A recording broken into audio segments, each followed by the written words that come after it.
ആരൊക്കെയുണ്ട് ലൈവിൽ? ഇന്ന് നമ്മൾ ചോദിക്കാൻ ഉദ്ദേശിക്കുന്ന ഒറ്റ കാര്യമുള്ളൂ, ഇന്നത്തെ ദിവസത്തിൻ്റെ പ്രത്യേകത എന്ത്? എത്ര പേർക്ക് അറിയാമോ? നോക്കാം നമുക്ക്. ആരൊക്കെയുണ്ട്?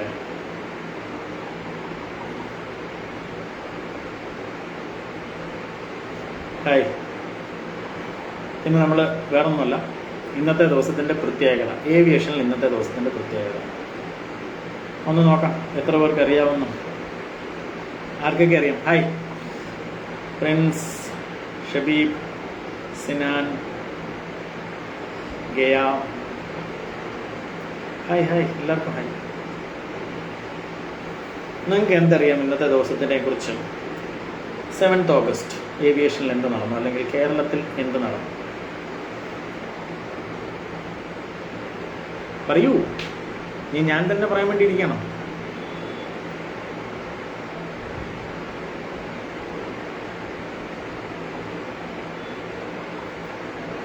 Calicut airport disaster day,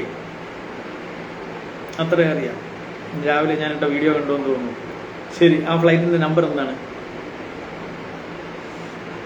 Calicut എയർപോർട്ടിൽ ഷൂട്ട് ആയ ഫ്ലൈറ്റിൻ്റെ നമ്പർ ഏത് ഫ്ലൈറ്റാണെന്നറിയാമോ? 737-800 ക്രാഷ്. ഞാൻ ചോദിക്കുന്ന ഫ്ലൈറ്റിൻ്റെ നമ്പർ എന്താണ്? ഓരോരോ ക്വസ്റ്റ്യൻ ആയിട്ട് ചോദിക്കാം. ഗൂഗിൾ നോക്കുവാണോ? എങ്കിലും പറ. National lighthouse day. ഓ ഓക്കെ. ഞാൻ ചോദിച്ചത് ഏവിയേഷനിൽ എന്ത് നടന്നു എന്നാണ്. Air India. എയർ ഇന്ത്യയുടെ ഏത് ഫ്ലൈറ്റാണ്? എയർ ഇന്ത്യ അല്ലത്. അക്ഷയ്. ഹായ് അക്ഷയ്. IX710 ആണോ? തെറ്റാണ്. വിനയ് ജേക്കബ്. ഹായ് വിനയ്. ഞാനൊരു ക്വസ്റ്റ്യൻ ചോദിച്ചിരിക്കുക, എത്ര പേര് പറയും? Aviation security culture day. Okay. International beer day, national disc golf day and national brides day. Okay. At national today. Akasa 2-year birthday. Okay, അതൊരു കാര്യമാണ്. ഓക്കെ, അതുകൊണ്ടാണ് ഞാൻ ചോദിച്ചത്. കാലിക്കറ്റ് എയർപോർട്ടിൽ തകർന്ന ഫ്ലൈറ്റിൻ്റെ നമ്പർ, ഫ്ലൈറ്റ് നമ്പർ ഏതാണ്? എത്ര പേർക്കറിയാം? നോക്കിയിട്ട് പറയൂ. ഇന്ന് നമ്മൾ ക്വസ്റ്റ്യൻ ആൻസറാണ് മൊത്തം.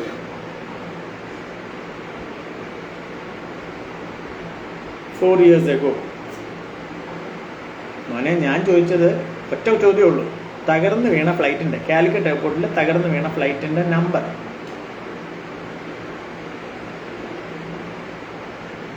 പോട്ടെ, എത്ര പേര് മരിച്ചു? ആരൊക്കെ ഇന്ന് പറയുന്നുണ്ട്? നോക്കട്ടെ. അത് ഞാൻ ചോദിച്ചുകൊണ്ടിരിക്കുമ്പോഴത്തേന് എല്ലാവരും ഇട്ടിട്ട് ഓടുക അല്ലേ? അതോ ഗൂഗിൾ തപ്പാൻ പോയതാണോ?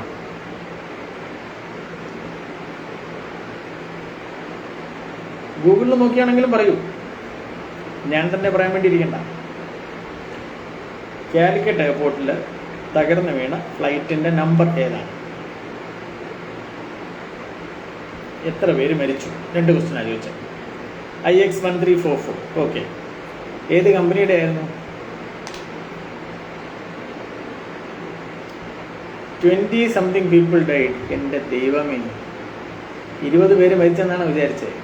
21. ഓക്കെ. ഇനി വേറെ ആൻസർ എന്തെങ്കിലും ഉണ്ടോ? നിയാസ് നജീബ്. Hi, hello. എന്ത് express?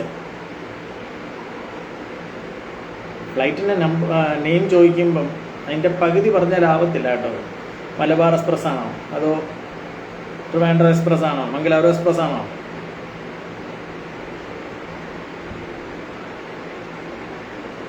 Air India Express. Okay. Air India എക്സ്പ്രസിൻ്റെ ഫ്ലൈറ്റ് IX1344. ഓക്കെ. 737. എവിടുന്ന് എങ്ങോട്ട് വന്നതാ? എവിടുന്ന് വന്ന ഫ്ലൈറ്റാണ്? എങ്ങോട്ടാ വന്നേ? മുഹമ്മദ് ലുക്മാൻ. കാലിക്കറ്റ് എയർപോർട്ടിൽ തകർന്നു വീണ ഫ്ലൈറ്റ് എവിടുന്ന് എങ്ങോട്ടായിരുന്നു?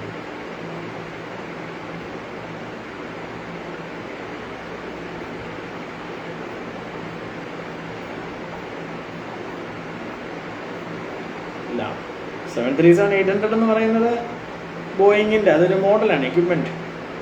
ബ്രോ എന്നെ അറിയുമോ? ലുക്മാൻ ഇങ്ങനെയൊക്കെ പറഞ്ഞാൽ എനിക്ക് പാടാട്ടോ. മേ ബി അറിയായിരിക്കും, പക്ഷെ ദുബായ് ടു കാലിക്കറ്റ് ഉറപ്പാണോ?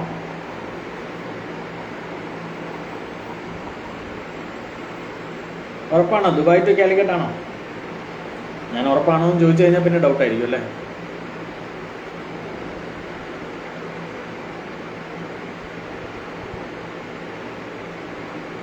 ദുബായിൽ നിന്ന് തന്നെയാണ്. ഓക്കെ. അത് കോവിഡ് ടൈമിൽ കുറച്ച് പേരെ കൊണ്ടുവന്നതാണ്. ആ ഓപ്പറേഷന് എന്ത് ഓപ്പറേഷൻസ് എന്നാണ് പറയുന്നത് അതറിയാവോ? കോവിഡ് ടൈമിൽ ആളുകളെ അവിടുന്ന് രക്ഷിച്ചുകൊണ്ട് വന്നതാണ്. അതെന്ത് ഓപ്പറേഷൻസാണ് പറയുന്നതെന്നറിയാമോ? ആ ഓപ്പറേഷൻസിൻ്റെ പേരെന്തായിരുന്നു ഈ പ്രാവശ്യത്തെ കോവിഡിൻ്റെ?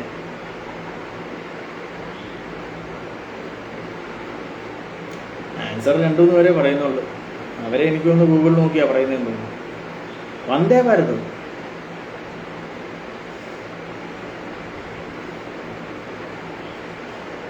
അത് ഏത് ക്വസ്റ്റ്യൻ്റെയാ? ആ ഓപ്പറേഷൻസിന്റെ പേരാണോ പറയുന്നത്? നോക്കൂ, ട്രൈ ചെയ്ത് നോക്കൂ. കാലിക്കറ്റ് എയർപോർട്ടിൽ തകർന്നു വീണ ഫ്ലൈറ്റിൻ്റെ നമ്പർ പറഞ്ഞു, അത് ഏത് കമ്പനിയാണെന്ന് പറഞ്ഞു, എത്ര പേരെന്നുള്ളത് പറഞ്ഞു.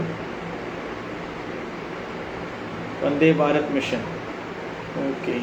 ഞാൻ ഈ ചോദിച്ച ചോദ്യങ്ങൾക്ക് പലരും ആൻസർ ഇപ്പോഴും അന്വേഷിച്ചുകൊണ്ടിരിക്കുന്നേ ഉള്ളൂ. പലരും ചോദ്യം കേട്ടപ്പോഴേ ഇട്ടിട്ട് ഓടി. ഇന്നലെ എന്തായിരുന്നു പ്രത്യേകത?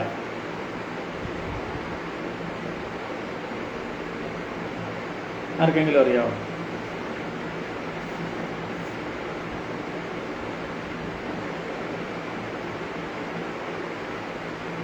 ഇന്നലെ എന്തായിരുന്നു പ്രത്യേകത എന്നറിയാമോ?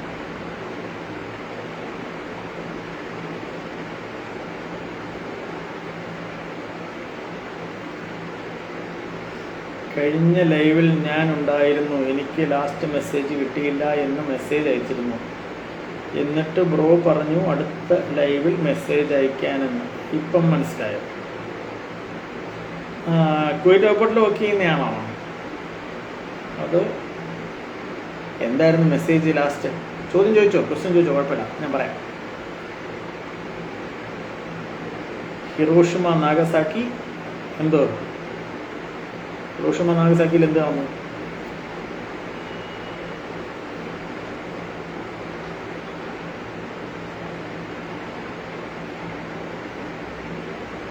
ലുക്മാനെ, എനിക്ക് ലാസ്റ്റ് മെസ്സേജ് ഏതാണെന്ന് ചോദിച്ചാൽ എനിക്ക് ഇനി അടുത്ത ലൈവ് നോക്കേണ്ടി വരും.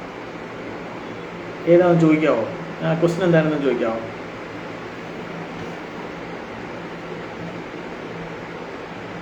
നിങ്ങൾക്ക് ആർക്കെങ്കിലും ഏവിയേഷൻ റിലേറ്റഡ് ആയിട്ട് എന്തെങ്കിലും ചോദിക്കാനുണ്ടെങ്കിൽ ചോദിക്കണേ, അത് കുഴപ്പമില്ല, ഞാൻ ആൻസർ പറയാം. അതിൻ്റെ ഇടയിൽ ഞാൻ വല്ലതും ചോദിച്ചെന്നിരിക്കും. സോ എന്തായാലും എന്തെങ്കിലും ഉണ്ടെങ്കിൽ പറയൂ. ടയർ ഫ്ലൈറ്റ് ചേഞ്ച് ചെയ്യാൻ എത്ര ടൈം വേണം? അത് നോസ് വീലാണോ മെയിൻ വീലാണോ, അതായത് ലാൻഡിംഗ് ഗിയർ ആണോ എന്നുള്ളത് വെച്ച് ഉള്ള വ്യത്യാസമുണ്ട്. അതിൽ തന്നെ അകത്തെ ടയറാണോ പുറത്തെ ടയറാണോ എന്നുള്ളതും വ്യത്യാസമുണ്ട്. അകത്തെ ടയറാണെങ്കിൽ, അതായത് എൻജിൻ എന്താ പറയുന്നത്, ഫ്യൂസ്ലേജിനോട് ചേർന്നിരിക്കുന്ന ടയറാണെങ്കിൽ കുറച്ച് ടൈം വ്യത്യാസമുണ്ട്. ഔട്ടർ ടയറാണെങ്കിൽ നമുക്ക് എന്താ പറയുന്നത്, ഇത് പലരുടെയും ഉണ്ട്. ചിലപ്പം ഈ ലോക്ക് അല്ലെങ്കിൽ ബ്രേക്കിൻ്റെ ഇതിൻ്റെ അകത്തേക്ക് പിടിച്ചിടുമ്പം കുറേ ടൈം എടുക്കും.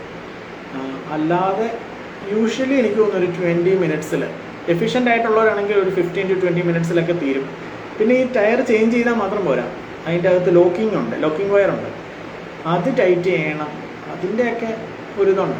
അവൈലബിലിറ്റി എങ്ങനെയാണ്, ലാസ്റ്റ് മിനിറ്റിലാണോ ഇത് അറിയുന്നത്, നേരത്തെ പ്ലാൻഡ് ആണോ, അങ്ങനെ കുറേ കാര്യങ്ങളുണ്ട് കേട്ടോ.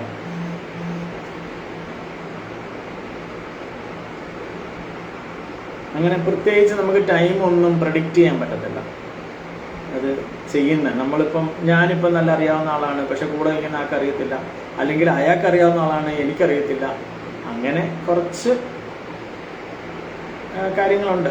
പിന്നെ NUCLE എന്ന് പറഞ്ഞാൽ ന്യൂക്ലിയർ. സർ, റാമ്പ് ആണോ സെക്യൂരിറ്റി ആണോ ബെറ്റർ? സെക്യൂരിറ്റി, ഉറപ്പായിട്ടും സെക്യൂരിറ്റിയാണ്. ഞാനല്ല എപ്പോഴും പറയും, one of the safest job in aviation ആണ് സെക്യൂരിറ്റി എന്ന് പറഞ്ഞാൽ. പറ്റുമെന്നുണ്ടെങ്കിൽ സെക്യൂരിറ്റി ഡിപ്പാർട്ട്മെൻറ്റിൽ കയറുക, സ്ക്രീനർ ആവാൻ നോക്കുക, എക്സ്റേ സ്ക്രീനർ ആവാൻ നോക്കുക. In the Tokyo airport what happen? Okay nuclear bomb എന്നാണ്. ഇതാണ് ആ മെസ്സേജ്. നമ്മൾ എമിറേറ്റ്സിൽ കയറുമ്പോൾ നമുക്ക് എക്സ്പീരിയൻസ് വേണം. അപ്പം നമ്മൾ ഫസ്റ്റ് എക്സ്പീരിയൻസ് ചെയ്യാൻ ഏത് എയർലൈനിൽ ഫസ്റ്റ് കയറണം? എമിറേറ്റ്സ് എന്നല്ല, ഖത്തർ എയർവേസ് ആയാലും ശരി, ഫോറിൻ എയർലൈൻസ് എല്ലാം ഇപ്പം ഇന്ത്യയിൽ നിന്ന് റിക്രൂട്ട് ചെയ്യുന്നവർക്ക് എക്സ്പീരിയൻസ് മസ്റ്റ് പറയുന്നുണ്ട്. പക്ഷേ ഇതേ എയർലൈനിൽ നമ്മൾ അവിടെ പോയിട്ട് ചെക്ക് ചെയ്ത് കഴിഞ്ഞാൽ ചിലപ്പം എക്സ്പീരിയൻസ് ഇല്ലെങ്കിലും കയറാൻ പറ്റും കേട്ടോ.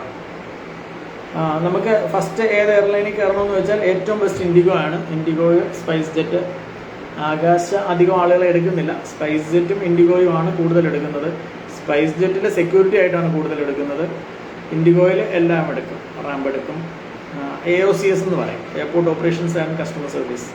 അതിൻ്റെ അകത്ത് തന്നെയാണ് സെക്യൂരിറ്റി വരുന്നത്, കസ്റ്റമർ സർവീസ് വരുന്നത്, റാമ്പ് വരുന്നത്. കാർഗോയ്ക്ക് വേറെയാണ്. നമ്മൾ ഏതെങ്കിലും ഒരു ഡിപ്പാർട്ട്മെൻറ്റിൽ കയറുക പറ്റുമെന്നുണ്ടെങ്കിൽ അവിടുന്ന് തന്നെ ചേഞ്ച് ചെയ്യുക. ബട്ട് സെക്യൂരിറ്റി ഡിപ്പാർട്ട്മെൻറ്റ് പുറത്ത് സ്കോപ്പില്ല എന്ന് പറഞ്ഞു, റാമ്പാണ് സ്കോപ്പ് എന്ന് പറഞ്ഞു. ശരിയാണോ? സെക്യൂരിറ്റി ഡിപ്പാർട്ട്മെൻറ്റിന് സ്കോപ്പ് ഇല്ലാതെയൊന്നുമില്ല.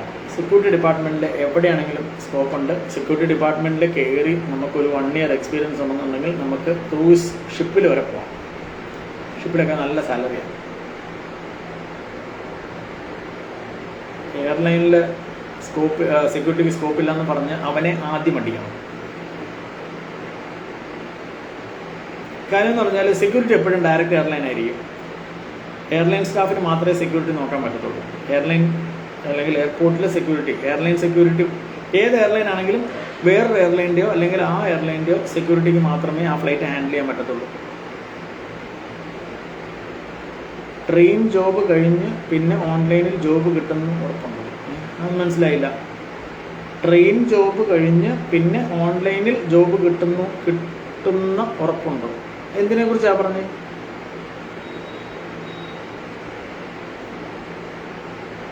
ആ ക്വസ്റ്റ്യൻ എനിക്ക് മനസ്സിലായില്ല കേട്ടോ. Boys pilot minimum height 160 or 170. പൈലറ്റിന് അങ്ങനെ ഹൈറ്റ് വലിയ പ്രശ്നമില്ല. 155 തൊട്ടൊക്കെ പൈലറ്റുമാരുണ്ട്. പൊക്കം കുറഞ്ഞ പൈലറ്റുമാർ ഇഷ്ടംപോലെ ഉണ്ട്. 160 ഒക്കെ ആവറേജ് ഉണ്ടെങ്കിൽ തന്നെ പൈലറ്റിന് കുഴപ്പമില്ല. അങ്ങനെ ഒരുപാട് ഷോർട്ട് ആവരുമെന്നുള്ളതേ ഉള്ളൂ. മിനിമം റിക്വയർമെൻ്റ് ഉണ്ട്. എനിക്ക് തോന്നുന്നു 150 to 155 ഒക്കെ ഓക്കെയാണ്. ബാക്കിയുള്ളത് സീറ്റ് ഫ്രണ്ടിലോട്ടൊക്കെ ഇട്ട് അഡ്ജസ്റ്റ് ചെയ്യാമല്ലോ. ക്യാബിൻ ക്രൂവിന് എന്താണ് ഹൈറ്റ് വേണമെന്ന് പറയുന്നത് വെച്ചാൽ സീലിങ്ങിൽ കൈമുട്ടണം. അതാണ് ക്യാബിൻ ക്രൂവിന്. സീലിങ്ങിൽ കൈമുട്ടണമെന്നില്ല, മിനിമം ആ ക്യാബിനറ്റ് അടയ്ക്കാൻ പറ്റണം. സർ, ഞാൻ ഇൻഡിഗോയിലാണ് വർക്ക് ചെയ്യുന്നത് എന്ന് വിചാരിക്കുക. Okay. Has work ramp 2 year after transfer possible to security. ഉറപ്പായിട്ടും അതിന് IJP എന്നാണ് പറയുന്നത്. IJP വഴി മാറാൻ പറ്റും. ATCയിലേക്ക് ക്വാളിഫിക്കേഷൻ എഞ്ചിനീയറിംഗ് ആയാലും കുഴപ്പമില്ല, ഡിഗ്രി ആയാലും കുഴപ്പമില്ല. പക്ഷേ ഡിഗ്രിക്കൊക്കെ നല്ല മാർക്ക് വേണം. മെയിൻലി ഫിസിക്സ്, മാത്സ് അറിഞ്ഞിരിക്കണം, ജോഗ്രഫി അറിഞ്ഞിരിക്കണം. അങ്ങനെ ഉള്ള കാര്യങ്ങളേ ഉള്ളൂ. ATCയുടെ റിക്വയർമെൻ്റ് അറിയണമെന്നുണ്ടെങ്കിൽ എയർപോർട്ട് അതോറിറ്റി ഓഫ് ഇന്ത്യയുടെ വെബ്സൈറ്റ് നോക്കിയാൽ മതി.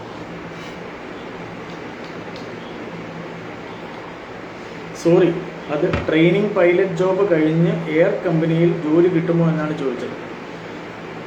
പൈലറ്റ് ജോബ് എന്ന് പറയുന്ന ട്രെയിനിങ് എന്ന് പറയുന്നത്, അതായത് നമ്മളിപ്പോൾ CPL എടുത്തു അല്ലെങ്കിൽ ATPL എടുത്തു.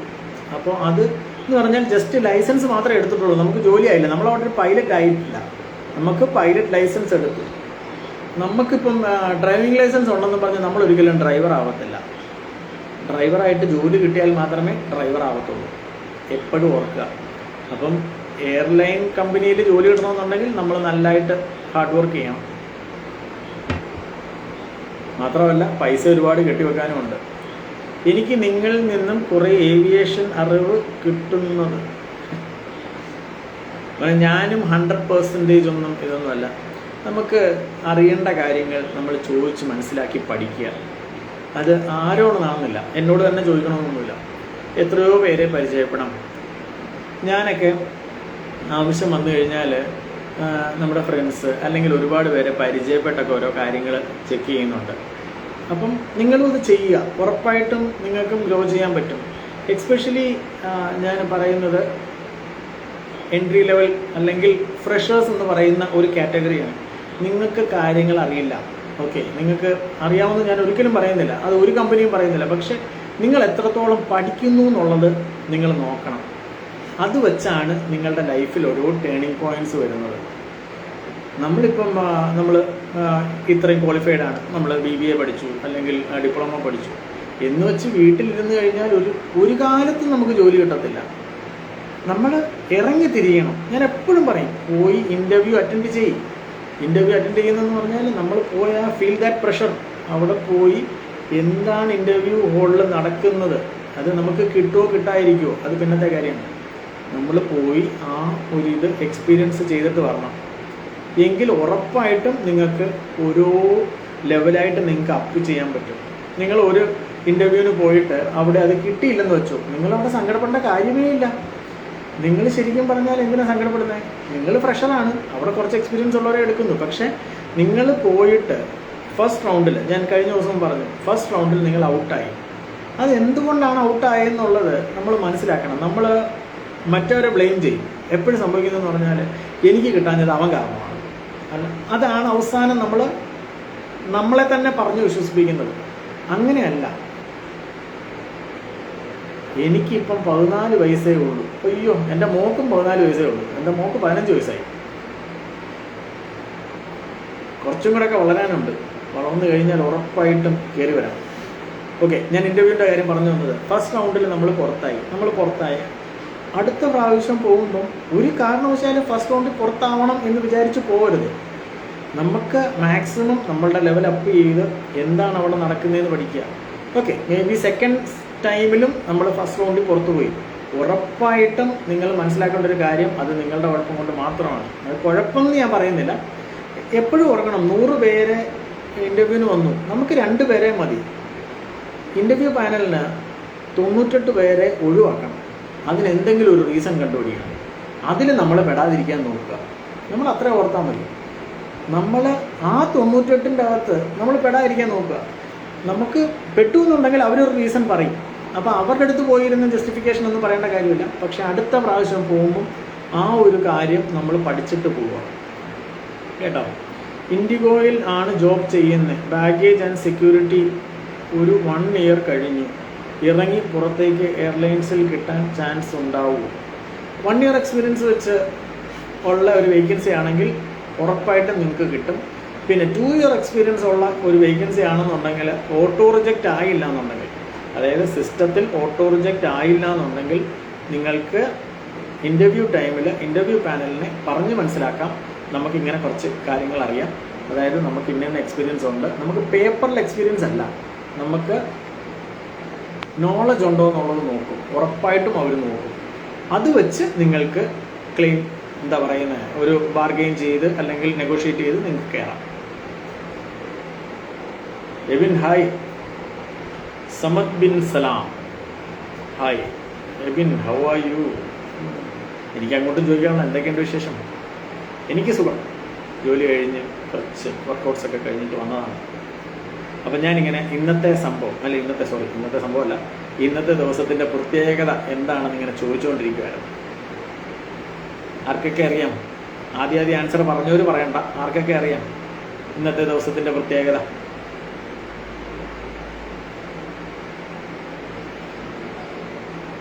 ഋഷിൻ, ഒരുപാട് പേര് ജോയിൻ ചെയ്യുന്നുണ്ട്, പക്ഷെ ഒന്നും മിണ്ടാതെ പയ്യെ അങ്ങ് പിൻവലിയും.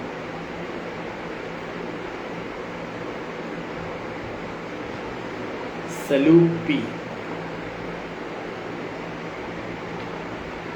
ആർക്കെങ്കിലും എന്തെങ്കിലും ചോദിക്കണമെങ്കിൽ ചോദിക്കാം കേട്ടോ. അസ്ലാം,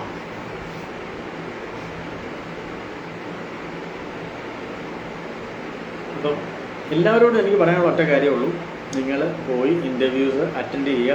അതെല്ലാ ദിവസവും ഞാൻ പറയുന്നതാണ്. അത് വീണ്ടും വീണ്ടും ഞാൻ പറയുന്നു. എന്നെക്കൊണ്ട് സപ്പോർട്ട് ചെയ്യാൻ പറ്റുന്നത് ഞാൻ സപ്പോർട്ട് ചെയ്ത് തരാം. പക്ഷേ നിങ്ങളും കൂടെ വിചാരിക്കണം നിങ്ങൾക്കൊരു ജോലി കിട്ടണമെന്നുണ്ടെങ്കിൽ നിങ്ങളുടെ ജോബ് എന്താണ്. ഓക്കെ, ഞാൻ 20 ഇയേഴ്സായിട്ട് ഏവിയേഷനിലാണ്. 2004-05 ഏവിയേഷനിൽ വന്നതാണ്. അതിൽ പല ഡിപ്പാർട്ട്മെൻറ്റ് പോയി, മേജറായിട്ട് അല്ലെങ്കിൽ പല ഡിപ്പാർട്ട്മെൻറ്റ് പോയി. ഞാനൊരു 19 ഇയേഴ്സും ട്രിവാൻഡ്രം എയർപോർട്ടിലായിരുന്നു. ഇപ്പം ഞാൻ കാലിക്കറ്റിലാണ്. മേജർലി ഞാൻ എയർലൈൻസിലായിരുന്നു വർക്ക് ചെയ്തത്. മേജർലി എന്ന് പറയാൻ കാര്യം ഞാൻ ജെറ്റ് സർവീസിലാണ് most of my career work ചെയ്തത്. ഞാൻ എയർ ഡെക്കാനിൽ വർക്ക് ചെയ്തിട്ടുണ്ട്. അതല്ലാതെ എയർപോർട്ട് റിലേറ്റഡ് ആയിട്ടുള്ള കുറേ കമ്പനികളിൽ വർക്ക് ചെയ്തിട്ടുണ്ട്. ഇപ്പം ഞാൻ ഇൻ്റർഗ്ലോബ് എന്ന് പറഞ്ഞ കമ്പനിയാണ്. ഇൻ്റർഗ്ലോബിൻ്റെ ടെക്നോളജിയിലാണ്, കാലിക്കറ്റിലാണ്. വേറെ എന്തെങ്കിലും എന്നെക്കുറിച്ച് അറിയാനുണ്ടോ?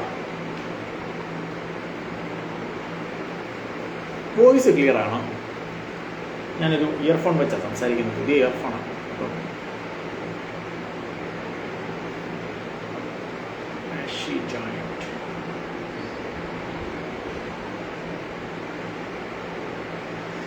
ഓക്കെ, ഈ എസ് എന്ന് പറഞ്ഞാൽ വോയിസ് ക്ലിയർ ആണെന്നുള്ളതിൻ്റെ അല്ലേ?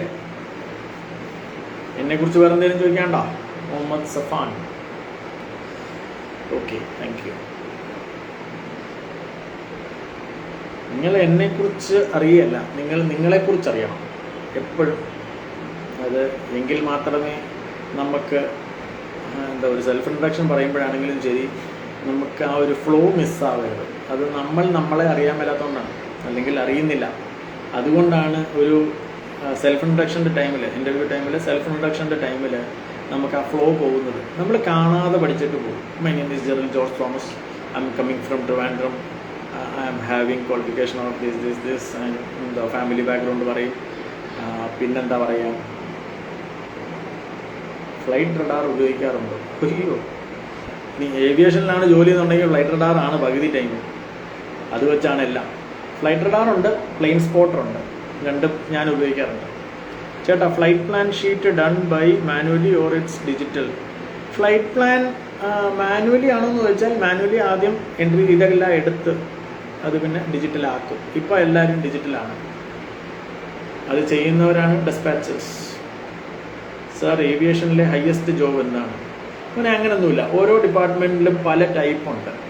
നമുക്കിപ്പോൾ സാലറി ഏറ്റവും കൂടുതൽ കിട്ടുന്ന ആർക്കാണെന്ന് ചോദിച്ചു കഴിഞ്ഞാൽ പല മേഖലകളുണ്ട്. അതിപ്പോൾ പൈലറ്റിനുണ്ട്, എൻജിനീയേഴ്സിനുണ്ട്, അതുപോലെ തന്നെ സേഫ്റ്റി നോക്കുന്നവരുണ്ട്, ക്വാളിറ്റി നോക്കുന്നവർക്കുണ്ട്, ഒരുപാട് ഇതുണ്ട്. നമ്മളൊരിക്കലും അങ്ങനെ കമ്പയർ ചെയ്യാനൊന്നും പറ്റത്തൊന്നുമില്ല. ഓരോരുത്തരും നെഗോഷിയേറ്റ് ചെയ്തെടുക്കുന്നതാണ്. ആ പർട്ടിക്കുലർ എയർലൈൻ കമ്പനിയുടെ CEO ആവുമോ അല്ലെങ്കിൽ COO ആവുമോ അങ്ങനെയൊക്കെ ആണെങ്കിൽ നല്ല സാലറി കിട്ടും. നമ്മൾ ഒരിക്കലും മറ്റവരുടെ സാലറി കൊണ്ട് പോകണ്ട. നമുക്ക് എന്ത് കിട്ടണമെന്ന് നമ്മൾ ആദ്യം തീരുമാനിച്ച് അതിന് വേണ്ടിയിട്ട് പ്രയത്നിക്കുക. You will get it. Cabin crew ആവണമെന്ന് വിചാരിച്ചിരിക്കുന്ന ആരെങ്കിലും ഉണ്ടോ നമ്മുടെ കൂട്ടത്തിൽ? BBA ഏവിയേഷനാണ് ചെയ്യുന്നത്. ഇനി ഇപ്പോൾ ഇൻഡിഗോയിൽ വർക്ക് ചെയ്യുന്നു. ഇനി ഒരു PG എടുക്കണമെന്നുണ്ട്. അതും ഏവിയേഷൻ സെക്ടറിൽ തന്നെ. Can you suggest A best course? ഞാനൊരു കാര്യം പറഞ്ഞോട്ടെ. BBA ഏവിയേഷൻ ഭാരതിയാർ ആണ് പഠിച്ചതെന്നുണ്ടെങ്കിൽ ഭാരതിയാറിന് മാത്രമേ ചെയ്യാൻ പറ്റത്തുള്ളൂ. അല്ലെങ്കിൽ അങ്ങനത്തെ സാധാ ലെവൽ ഇൻസ്റ്റിറ്റ്യൂട്ടിലൊക്കെ അല്ലെങ്കിൽ യൂണിവേഴ്സിറ്റിയിലേ ചെയ്യാൻ പറ്റത്തുള്ളൂ. പക്ഷെ പറ്റുമെന്നുണ്ടെങ്കിൽ നിങ്ങൾ അല്ലാത്ത MBA എടുക്കണം. ഏവിയേഷൻ അല്ലാത്ത MBA. ഞാൻ പറയാൻ കാര്യം എന്ന് പറഞ്ഞാൽ, നാളെ ഒരു ദിവസം നിങ്ങൾക്കൊന്ന് മാറി ചിന്തിക്കണമെന്നുണ്ടെങ്കിൽ ഏവിയേഷൻ്റെ MBA കൊണ്ട് ഒരു പ്രയോജനമില്ല. നമ്മൾ ഏവിയേഷൻ എടുത്തു കഴിഞ്ഞാൽ ഏവിയേഷൻ മാത്രമേ ഉള്ളൂ. അതേസമയം ഒരു നോർമൽ ഒരെണ്ണം എടുത്തു കഴിഞ്ഞാൽ, അതായത് BA എക്കണോമിക്സ് ആയിരുന്നു, MA എക്കണോമിക്സോ അല്ലെങ്കിൽ വേറെ എന്തെങ്കിലും ഒരെണ്ണം എടുക്കണമെന്നുണ്ടെങ്കിൽ നമുക്ക് ഒരു കുഴപ്പമില്ല. ഏവിയേഷനിൽ ജോലി കിട്ടും, പുറത്തും ജോലി കിട്ടും. പക്ഷേ ഏവിയേഷൻ എടുത്താൽ ഏവിയേഷനിൽ മാത്രമേ ജോലി കിട്ടത്തുള്ളൂ. I used to go flight plan sheet from the college for study purpose. Not gonna lie, it's pretty hard. അതേത് കോളേജിലാണ് ഫ്ലൈറ്റ് പ്ലാനൊക്കെ പഠിപ്പിക്കുന്നത്? എനിക്കറിയാൻ പറ്റത്തോണ്ട് ചോദിക്കുക. ഞാനങ്ങനെ കോളേജിൽ ഫ്ലൈറ്റ് പ്ലാൻ പഠിപ്പിച്ച് കേട്ടിട്ടില്ല. ATC വർക്ക് ഹാർഡാണോ? ATC വർക്ക് ആക്ച്വലി ഹാർഡാണോ എന്ന് ചോദിച്ചാൽ ഒരുപാട് കെയർഫുള്ളായിട്ട് ചെയ്യേണ്ട ഒരു കാര്യമാണ്. ഞാണിന്മേൽ കളി പോലെയാണ്. നമ്മൾക്ക് ഒരു ഒരു ലെറ്റർ മാറിക്കഴിഞ്ഞാൽ, അല്ലെങ്കിൽ ഒരു നമ്പർ, ലെറ്റർ അല്ല, ഒരു നമ്പർ മാറിക്കഴിഞ്ഞാൽ ചിലപ്പം ആകാശത്ത് കൂട്ടിയിടിക്കും. അതുകൊണ്ട് എപ്പോഴും ATCയിൽ വർക്ക് ചെയ്യുന്നവർക്ക് ഓരോ 15 to 20 മിനിറ്റ്സിൽ റൊട്ടേഷനാണ്. നമുക്ക് റെസ്റ്റ് എടുക്കാം. അങ്ങനെ അവർ കറങ്ങിയാണ്. പക്ഷേ ഇതൊക്കെ പേപ്പേഴ്സിലേ ഉള്ളൂ. ചിലപ്പോൾ സ്റ്റാഫ് ഷോർട്ടേജ് കാരണം സ്റ്റാഫ് അവിടെ തന്നെ കാണും, റെസ്റ്റൊന്നും കാണത്തില്ല. പക്ഷേ ATC ജോബിനൊക്കെ നിങ്ങൾ ട്രൈ ചെയ്യണം കേട്ടോ. അതൊക്കെ നല്ല ജോലിയാണ്. എല്ലാവരും ഈ കസ്റ്റമർ സർവീസ് എന്ന് പറഞ്ഞിരിക്കുന്നതുകൊണ്ടാണ്. നമ്മൾ ശരിക്കും പറഞ്ഞാൽ ഒരുപാട് ജോലികളുണ്ട് ഏവിയേഷനിൽ, ഒരുപാട് ജോലികൾ. ഞാൻ പലപ്പോഴും പറയാറുണ്ട്, നമ്മൾ കസ്റ്റമർ സർവീസ് മാത്രമല്ല, സെക്യൂരിറ്റി ഉണ്ട്, കാർഗോ ഉണ്ട്, കസ്റ്റമർ സർവീസ് ഉണ്ട്, ക്യാബിൻ അപ്പറൻസ് ഉണ്ട്, സേഫ്റ്റി ഉണ്ട്, ലോഡ് കൺട്രോൾ ഉണ്ട്, റാമ്പ് ഉണ്ട്, റാമ്പിൽ തന്നെ പല ഡിപ്പാർട്ട്മെൻ്റ് ഉണ്ട്. ഇതിലെല്ലാം നോക്കണം. അല്ലാതെ നമ്മൾ ചുമ്മാ ഇങ്ങനെ ഞാൻ ഏവിയേഷൻ പഠിച്ചു, ഞാൻ ക്യാബിൻ ക്രൂ ആവാൻ വേണ്ടിയിട്ടാണ് പഠിച്ചത്, ഞാൻ ക്യാബിൻ ക്രൂ അല്ലാതെ ഒന്നും ചെയ്യത്തില്ല, അല്ലെങ്കിൽ ഞാൻ കസ്റ്റമർ സർവീസിന് വേണ്ടിയിട്ട് പഠിച്ചത്, അതല്ലാതൊന്നുമില്ല. ടിക്കറ്റിംഗ് ഉണ്ട്, സെയിൽസ് ഉണ്ട്, മാർക്കറ്റിംഗ് ഉണ്ട്, ഒരുപാടുണ്ട്. ഒരുപാട് ഓപ്ഷൻ എന്ന് പറഞ്ഞാൽ ഒരുപാട് ഓപ്ഷൻ.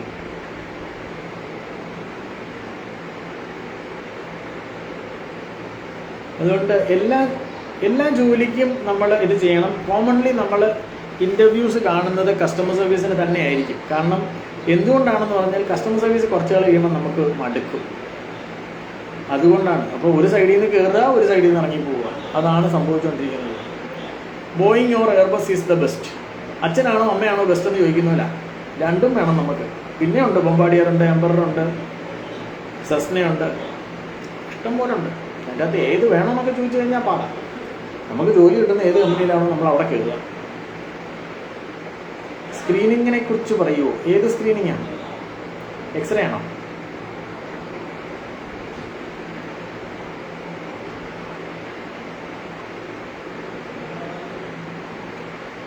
ഈ ബോയിങ് ആണോ എയർബസ് ആണോ ബെസ്റ്റ് എന്ന് ചോദിക്കുന്നത് നമുക്കൊരിക്കലും ഒരു പെർട്ടിക്കുലർ എയർലൈൻ ആണ് ബെസ്റ്റ് എന്ന് പറയാൻ പറ്റത്തില്ല. ഇപ്പോൾ ഇൻഡിഗോയിൽ വർക്ക് ചെയ്യുന്നവരുടെ ഏതാണ് ബെസ്റ്റ് എന്ന് ചോദിച്ചാൽ അവർ ഉറപ്പായിട്ടും എയർബസ് എന്ന് പറയും. അതേസമയം ജെറ്റ് എയർവേസിൽ ജോലി ചെയ്തുകൊണ്ടിരുന്നവർ, അല്ലെങ്കിൽ വിസ്താര ജോലി ചെയ്യുന്നവരുടെ അടുത്ത് ചോദിച്ചു കഴിഞ്ഞാൽ, അല്ലെങ്കിൽ സ്പൈസ് ജെറ്റിൽ ജോലി ചെയ്യുന്നവരുടെ അടുത്ത് ചോദിച്ചു കഴിഞ്ഞാൽ അവർ ബോയിങ് എന്നേ പറയത്തുള്ളൂ. അത് മാറ്റി പറയുന്നവരുണ്ടോയെന്ന് എനിക്ക് അറിയത്തില്ല.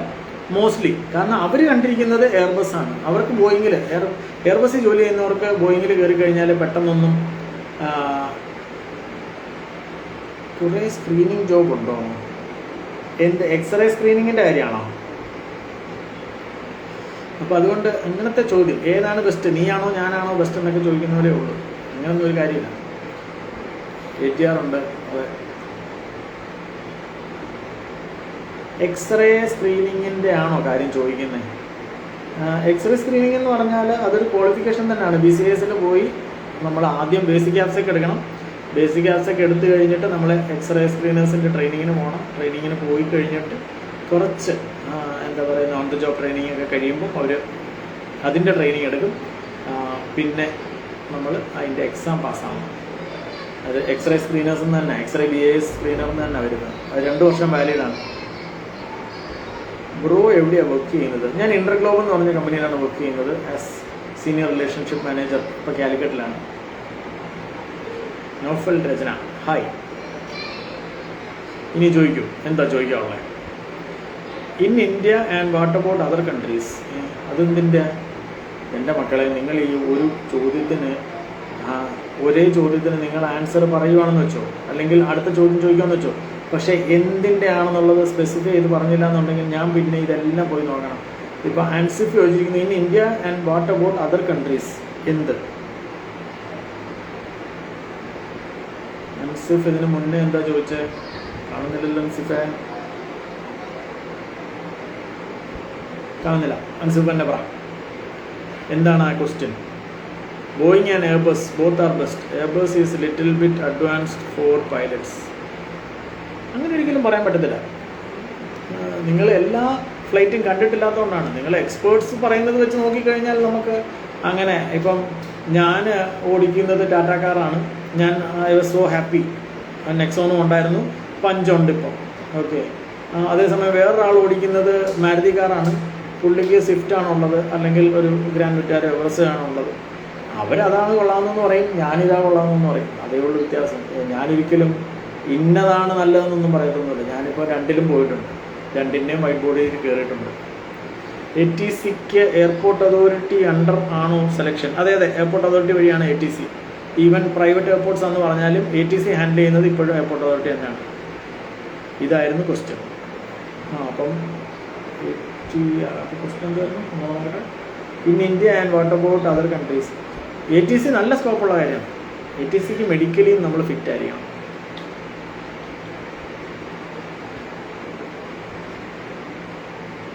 നിങ്ങളിൽ എത്ര പേര് എയർപോർട്ട് അതോറിറ്റിയുടെ സൈറ്റിൽ കയറി കരിയേഴ്സ് നോക്കിയിട്ടുണ്ട്?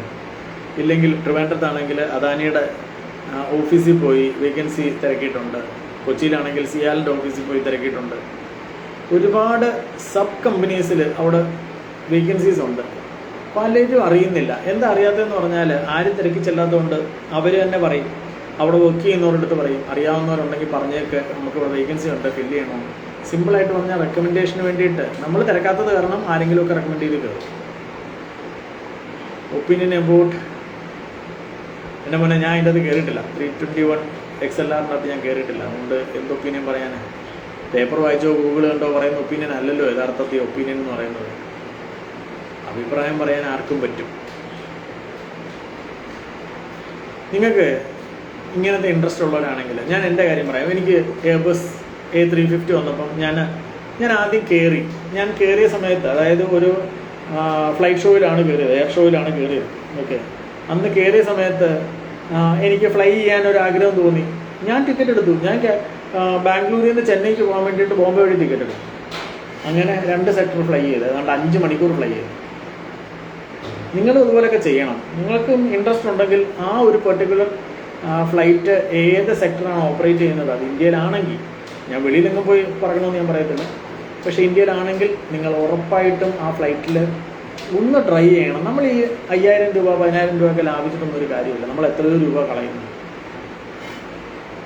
നമുക്ക് ഒരു ഫീല് വരണമെന്നുണ്ടെങ്കിൽ എയർപോർട്ടിൻ്റെ ആ ഒരു, ഞാൻ പറയുന്നത് എയർപോർട്ടിൻ്റെ മണം നമ്മൾ അറിഞ്ഞിരിക്കണം. നമുക്ക് ആ എയർപോർട്ടിൻ്റെ മണം കിട്ടുന്നത് പോലെ ഒരു ജോലിക്ക് കയറുക, എന്നിട്ട് അവിടെ ഇരുന്നുകൊണ്ട് നിങ്ങളുടെ കരിയർ ബിൽഡ് ചെയ്യണം.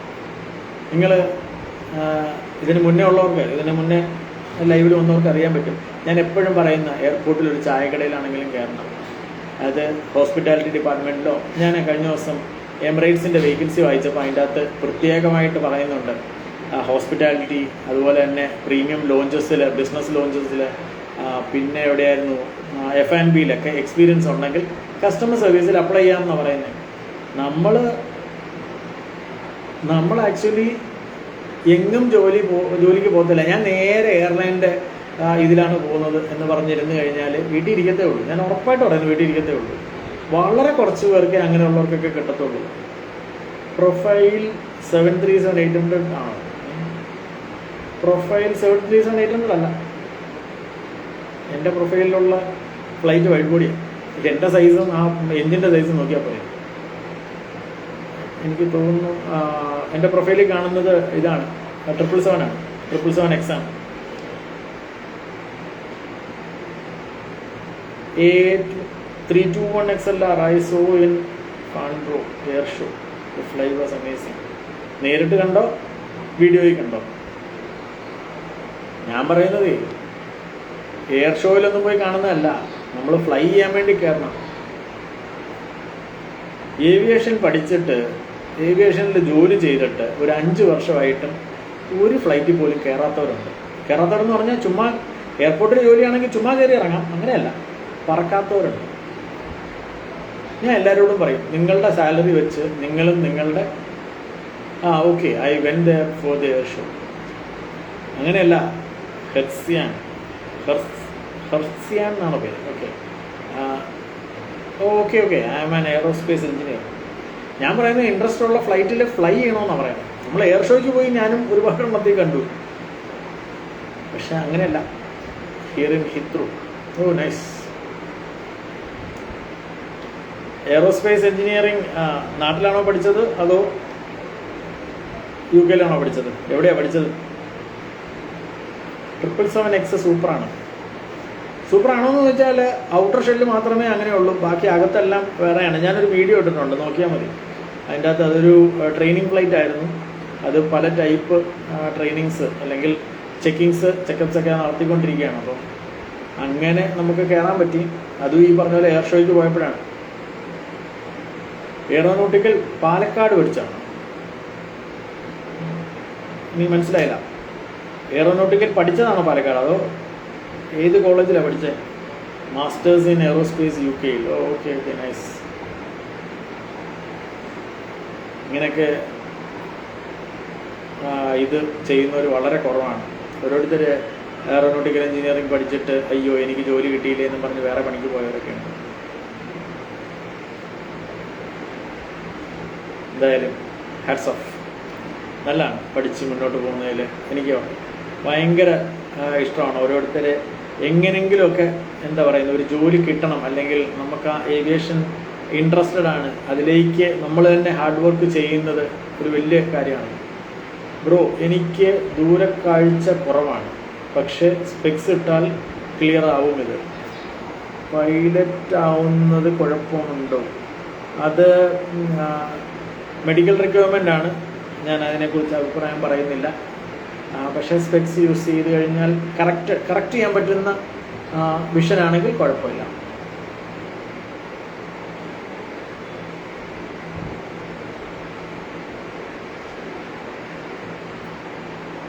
Now in BA. Okay. Nice. ഇങ്ങനെയൊക്കെ കേൾക്കുമ്പോൾ തന്നെ ഹാപ്പിയാണ് കേട്ടോ. നമ്മൾ ശരിക്കും പറഞ്ഞാൽ ഒരു കഷ്ടപ്പെട്ടൊരു ജോലി, ഞാൻ കഷ്ടപ്പെട്ടു എന്ന് തന്നെ പറയും. ഒരിക്കലും കഷ്ടപ്പെടാതെ ഏവിയേഷനിലൊക്കെ ജോലി കിട്ടിയെന്ന് പറഞ്ഞാൽ വെറുതെയാണ്. അവൻ കാശ് കൊടുത്ത് കയറിയായിരിക്കും, ഉറപ്പായിട്ടും പറയാം. കാശ് കൊടുത്ത് കയറുന്നത് തെറ്റാണോ എന്ന് ചോദിച്ചു കഴിഞ്ഞാൽ അതിനും എനിക്ക് ഒന്നും പറയാനില്ല. നമ്മൾ എവിടെയൊക്കെ ഒരു ഇൻസ്റ്റിറ്റ്യൂട്ടിൽ പഠിക്കാൻ പോകുമ്പോൾ നമ്മൾ 1.5 ലക്ഷം രൂപ കൊടുക്കുന്നില്ലേ? എന്തിനാ? ആ 1.5 കൊടുക്കുകയാണെന്നുണ്ടെങ്കിൽ ഉറപ്പായിട്ടും ഏവിയേഷനിൽ ജോലി കിട്ടും. നമ്മൾ വെറുതെയാണ്. ഞാൻ ഇൻസ്റ്റിറ്റ്യൂട്ടിനെ ഒന്നും കുറ്റം പറയുന്നില്ല. നമ്മൾ കഴുത്ത് വെച്ച് കൊടുക്കുന്നു, അവർ കട്ട് ചെയ്ത് ഇച്ചിരി ചോര എടുക്കുന്നു, സിമ്പിൾ. അതുകൊണ്ട് ആ ചോര പൊടിഞ്ഞത് പോട്ടെന്ന് വിചാരിക്കണം. പക്ഷേ അവർ അവിടെ പോയി പഠിപ്പിക്കുന്നത്, അല്ലെങ്കിൽ അവർ പഠിപ്പിക്കുന്നത് നമ്മൾ കറക്റ്റായിട്ട് പഠിച്ച് അത് ഇൻ്റർവ്യൂവിന് എന്താണ് ആവശ്യം അത് അറിയുക. നമ്മൾ ചുമ്മാ പഠിച്ച് തീരുന്നിടം വരെ ഒന്നും ഇൻ്റർവ്യൂവിന് പോകാതിരിക്കരുത്. ഞാൻ പറയുന്നത് ഇൻ്റർവ്യൂവിന് പോവും. നിങ്ങൾ എവിടെ എയർലൈനിൽ അല്ലെങ്കിൽ ഏവിയേഷനിൽ എന്ത് ഇൻ്റർവ്യൂ നടന്നാലും നിങ്ങൾ പോവും. അന്നത്തെ ഒരു ദിവസം ക്ലാസ്സിൽ പോയില്ലെങ്കിലും കുഴപ്പമൊന്നുമില്ല. കോളേജുകാർ പറഞ്ഞു വിടണമെങ്കിൽ അങ്ങ് പറഞ്ഞു വിടട്ടെ. കാഴ്ച ഇല്ലാത്ത ഒരു പേഴ്സൺ സ്പെക്സ് ഇട്ട് ഫ്ലൈ ചെയ്താൽ അത് ഇല്ലീഗലാണ്? ഒരിക്കലുമില്ല. കണ്ണാടി വെച്ച് എത്ര പേരുണ്ട് ഈ 50-ാം വയസ്സിലും 60-ാം വയസ്സിലും കണ്ണാടി വെക്കാതെ വണ്ടി ഓടിക്കുന്നതെന്നാണോ വിചാരിക്കുന്നത്? ഒന്നുമില്ല. ഞാൻ പറഞ്ഞല്ലോ, സ്പെക്സ് ഇട്ട് വിഷൻ കറക്റ്റ് ചെയ്യാൻ പറ്റുമെന്നുണ്ടെങ്കിൽ you don't have any issue. ചിലവർ കണ്ണാടി വെച്ചാലും പറ്റാത്ത ഇതുണ്ട്. കണ്ണാടി വെച്ച് നോക്കിക്കഴിഞ്ഞാൽ സിമ്പിളായിട്ട് നോക്കിയാൽ 6 കിലോമീറ്റർ മിനിമം കണ്ടിരിക്കണം. ഏകദേശമൊക്കെ അതാ കണക്ക്. ദൂരക്കാഴ്ച ഇല്ലാതൊന്നും കുഴപ്പമില്ല. കണ്ണാടി വെച്ചാൽ 6 കിലോമീറ്റർ കണ്ടിരിക്കണം. അത് അറിയണമെന്നുണ്ടെങ്കിൽ ഈ കടലിലൊക്കെ പോയിട്ട്, കടൽ അല്ലെങ്കിൽ ബീച്ചിലൊക്കെ പോയിട്ട് കടലിൽ കൂടെ പോകുന്ന ബോട്ട്, അങ്ങേ അറ്റത്തൂടെ പോകുന്ന ബോട്ടുകളൊക്കെ നോക്കിയാൽ മതി. അങ്ങനെയൊക്കെ ഉണ്ട് കേട്ടോ. അല്ലാതെ വെറുതെ കണ്ണാടി വെച്ചു, ഇപ്പം ഞാൻ കണ്ണാടി വെച്ചിട്ടുണ്ട്, എനിക്ക് കാണത്തില്ല എന്നുണ്ടെങ്കിൽ ഇതൊന്നുമില്ല. പ്രത്യേകിച്ച് ഈ എന്താ പറയുന്ന ഒരു ടെസ്റ്റിനൊക്കെ പോകുമ്പോഴത്തേന് ഈ ഗ്ലാസ് ക്ലിയർ ഉള്ള സ്പെക്സ് ഇട്ടുകൊണ്ട് വേണം പോകാൻ. ഈവൻ ദോ അവരുടെ സ്പെക്സ് വെച്ചാണ് ഇത് ചെയ്യുന്നതെങ്കിൽ, അതായത് അവരുടെ എക്യുപ്മെൻറ്റ്സ് വെച്ചാണ് ചെയ്യുന്നതെന്നുണ്ടെങ്കിൽ പോലും നമ്മൾ എപ്പോഴും ക്ലിയർ വിഷനുള്ള ഗ്ലാസ് വെച്ച് വേണം പോകാൻ. കാര്യം എന്ന് പറഞ്ഞാൽ അവിടെ ചെന്ന് ചെക്ക് ചെയ്യുമ്പം നമുക്കിപ്പം സ്ക്രാച്ചസ് ഉള്ള സ്പെക്സ് ആണ് നമ്മൾ യൂസ് ചെയ്യുന്നതെന്നുണ്ടെങ്കിൽ നമ്മുടെ കണ്ണ് അതുമായിട്ടാണ് അഡ്ജസ്റ്റ് ആയിരിക്കുന്നത്. അപ്പം നമ്മൾ അവിടെ ചെന്ന് കഴിഞ്ഞാൽ നമ്മളുടെ കണ്ണിന് ഇത്തിരി സ്ട്രെയിനാണ് അവരുടേത് വെച്ച് കണ്ടുപിടിക്കാൻ. അതുകൊണ്ട് നിങ്ങൾ എപ്പോഴും അറിഞ്ഞിരുന്നു, നിങ്ങൾ ഏത് മെഡിക്കൽ ഇതിന്, അതായത് ഒരു എയർലൈൻ അല്ലെങ്കിൽ ഏവിയേഷൻ ബേസ്ഡ് ആയിട്ടുള്ള ഒരു മെഡിക്കൽ ചെക്കപ്പിന് പോവുകയാണെന്നുണ്ടെങ്കിൽ നിങ്ങളുടെ സ്പെക്സ് ക്ലിയർ ആയിരിക്കണം. നിങ്ങൾ അതിന് വേണ്ടിയിട്ടൊന്നും വേറെ മേടിച്ച് വെച്ചാലും കുഴപ്പമില്ല. ഇല്ലെങ്കിൽ അവിടെ ചെന്ന് കഴിയുമ്പോൾ നമ്മുടെ കണ്ണ് പിടിക്കത്തില്ല. ഇങ്ങനെ കണ്ണ് മറ്റേ സ്ക്രാച്ച് ഉള്ളത് വെച്ചാണ് അഡ്ജസ്റ്റ് ആയിരിക്കുന്നത്. അത് എപ്പോഴും അറിഞ്ഞിരുന്നോണം കേട്ടോ. വേറെ എന്തെങ്കിലും ക്വസ്റ്റ്യൻസ്? 1 മണിക്കൂറായി. കുറേ പേര് വന്ന് ജോയിൻ ചെയ്യും, കുറേ നേരം കേട്ടിരിക്കും, അവർ പോകും. ഒരു ക്വസ്റ്റ്യനും ഇല്ല, ഒരു സംശയവും ഇല്ല, നമുക്കൊന്നും ചോദിക്കാനുമില്ല, വെറുതെ കേൾക്കാൻ വന്നതാണ്. സന്തോഷമാണ് നിങ്ങൾ വരുന്നത്, സന്തോഷമാണ്. After wearing spectacles if your vision becomes 6/6 then you are good to go, there is no problem. അതൊരിക്കലും പറയാൻ പറ്റത്തില്ല. 6/9 ഉണ്ട്. അതൊക്കെ പലർക്കും പല രീതിയിലാണ്. നമ്മളൊരിക്കലും അങ്ങനെ കമ്പയർ ചെയ്യാനൊന്നും പറ്റത്തില്ല. ഞാൻ പറഞ്ഞല്ലോ, കറക്റ്റഡ് ഐ വിഷൻ ആണെന്നുണ്ടെങ്കിൽ ഒരു കുഴപ്പമില്ല. കറക്റ്റ് ചെയ്യാൻ പറ്റാത്തവരാണെങ്കിൽ നമുക്ക് അതിൻ്റെ ബുദ്ധിമുട്ടുണ്ട്. ബ്രോ ട്രാവൽ ചെയ്തതിൽ ഏറ്റവും ബെസ്റ്റ് ഫ്ലൈറ്റ് ഏതാണ്? അങ്ങനെയൊക്കെ ചോദിച്ചാൽ പാടാം. ഞാൻ ഒരുപാട് ട്രാവൽ ചെയ്തിട്ടുണ്ട്. പലപ്പോഴും ചിലപ്പം 737-800 പോയപ്പോഴായിരിക്കും നല്ല സർവീസ് കിട്ടിയത്, അല്ലെങ്കിൽ നമ്മൾ ഓർത്തിരിക്കുന്നത്. ഞാൻ കൂടുതലും 737-800 കാരണം ഞാൻ ജെറ്റിലായിരുന്നു. അപ്പം 737 ഞാൻ കൂടുതലും ഫ്ലൈ ചെയ്തിരിക്കുന്നത്. ATR ഒരുപാട് ഫ്ലൈ ചെയ്തിട്ടുണ്ട്. വൈഡ് ബോഡിയിൽ വളരെ കുറച്ചേ ഉള്ളൂ. കാരണം ഞാനങ്ങനെ എബ്രോഡ് സിംഗപ്പൂരിൽ 5 പ്രാവശ്യം പോയിട്ടുണ്ട്, UAE 1 പ്രാവശ്യം പോയിട്ടുണ്ട്, അങ്ങനെയൊക്കെ ഉള്ളൂ. ബാക്കിയെല്ലാം ഇന്ത്യക്കകത്തുള്ള കളികളാണ്. അപ്പം ഇൻഡിഗോയിൽ ഒരുപാട് പ്രാവശ്യം ഫ്ലൈ ചെയ്തിട്ടുണ്ട്, സ്പൈസിൽ ഫ്ലൈ ചെയ്തിട്ടുണ്ട്, എയർ ഇന്ത്യയിൽ ഫ്ലൈ ചെയ്തിട്ടുണ്ട്. വിസ്താര ഫ്ലൈ ചെയ്തിട്ടില്ലാന്ന് തോന്നുന്നു. സ്പൈസിൽ ഉണ്ട്, എയർ ഏഷ്യ ഉണ്ട്, അങ്ങനെയുള്ളതിൻ്റെ അകത്തെല്ലാം ഫ്ലൈ ചെയ്തിട്ടുണ്ട്. അതിൻ്റെ അകത്ത് ഏതാ ബെസ്റ്റ് എന്നൊക്കെ ചോദിച്ചാൽ അങ്ങനെ പെട്ടെന്നൊന്നും ഓർക്കത്തില്ല. എയർബസ് H1335 നല്ലതാണ്. ഇത് വാങ്ങിക്കാൻ വല്ല ഉദ്ദേശമുണ്ടോ? നമ്മുടെ രവി പിള്ളയുടെ കയ്യിൽ അതാന്ന് തോന്നിയിരിക്കുന്നത്, ലീലയുടെ റാവിസിൻ്റെ മുതലാളി, പുള്ളിയുടെ കയ്യിൽ അതാന്ന് തോന്നിയിരിക്കുന്നത്. ഒന്ന് ചെന്ന് ചോദിക്കുവാണെങ്കിൽ അത് കാണിക്കും. ചുമ്മാ പറഞ്ഞാട്ടോ.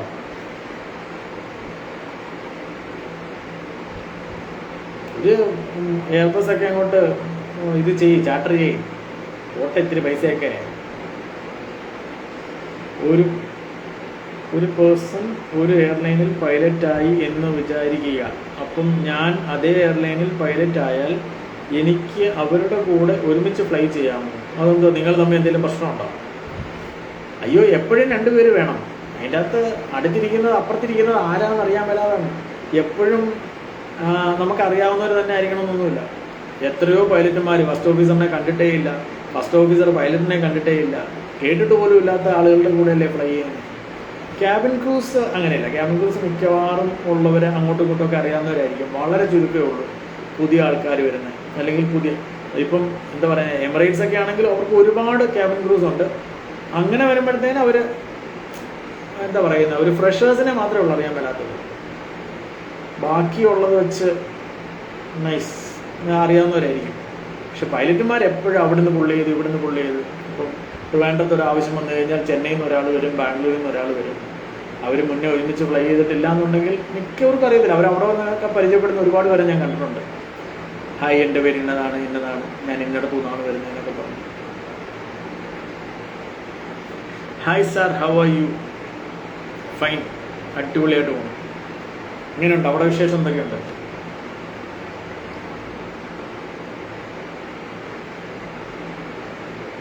പിന്നെ കഴിഞ്ഞോ? ക്വസ്റ്റ്യൻസ് കഴിഞ്ഞോ? നിങ്ങളെല്ലാവരും ചോദിക്കുന്നുണ്ട് ഹൗ ആർ യു എന്ന്. ഞാൻ നിങ്ങളോട് ചോദിച്ചോട്ടെ, ഏവിയേഷനിൽ നിങ്ങളിപ്പം കറൻ്റ്ലി എന്ത് സ്റ്റേജിലാണ് നിൽക്കുന്നത്? ജോലിയൊക്കെ കിട്ടിയോ? ജോലി കിട്ടാൻ വേണ്ടിയിട്ട് എന്തൊക്കെ ചെയ്തു? പറയാം, അതൊന്ന് പറഞ്ഞേ എല്ലാവരും. ബ്രോയ്ക്ക് കിട്ടുന്ന സാലറി എത്ര? എന്തിനാ മോനെ ഇങ്ങനൊന്നും ചോദിക്കരുത്. ഒരു 20 വർഷം എക്സ്പീരിയൻസ് ഉള്ള ഒരാൾക്ക് കിട്ടേണ്ട ഒരു സാലറി ഏകദേശമൊക്കെ. ഏവിയേഷനിൽ അങ്ങനെ ഒരുപാട് വലിയ സാലറി ഒന്നുമില്ല. But I am happy with my salary.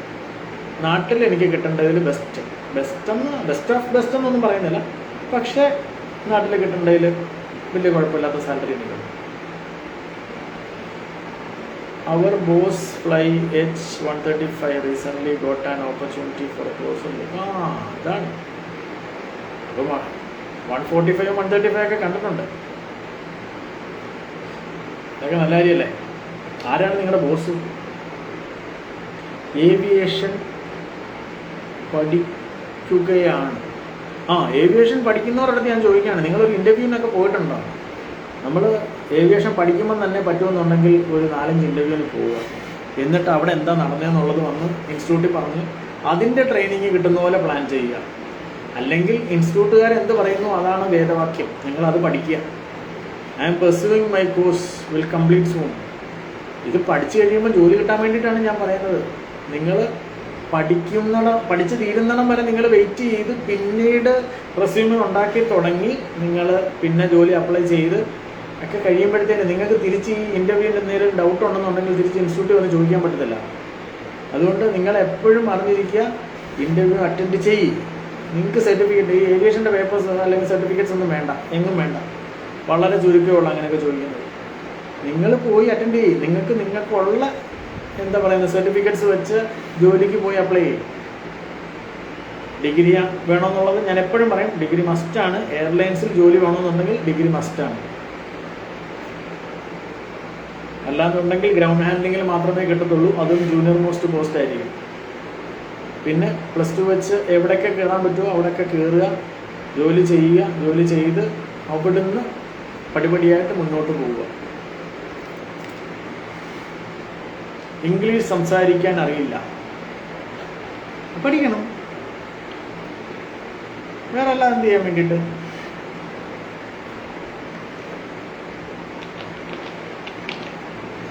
English സംസാരിക്കാൻ അറിയില്ല എന്നുള്ളത് ഞാനേ പിടിച്ചു. ഇംഗ്ലീഷ് സംസാരിക്കാൻ അറിയില്ല എന്നുള്ളത് ഒരു പ്രശ്നമല്ല.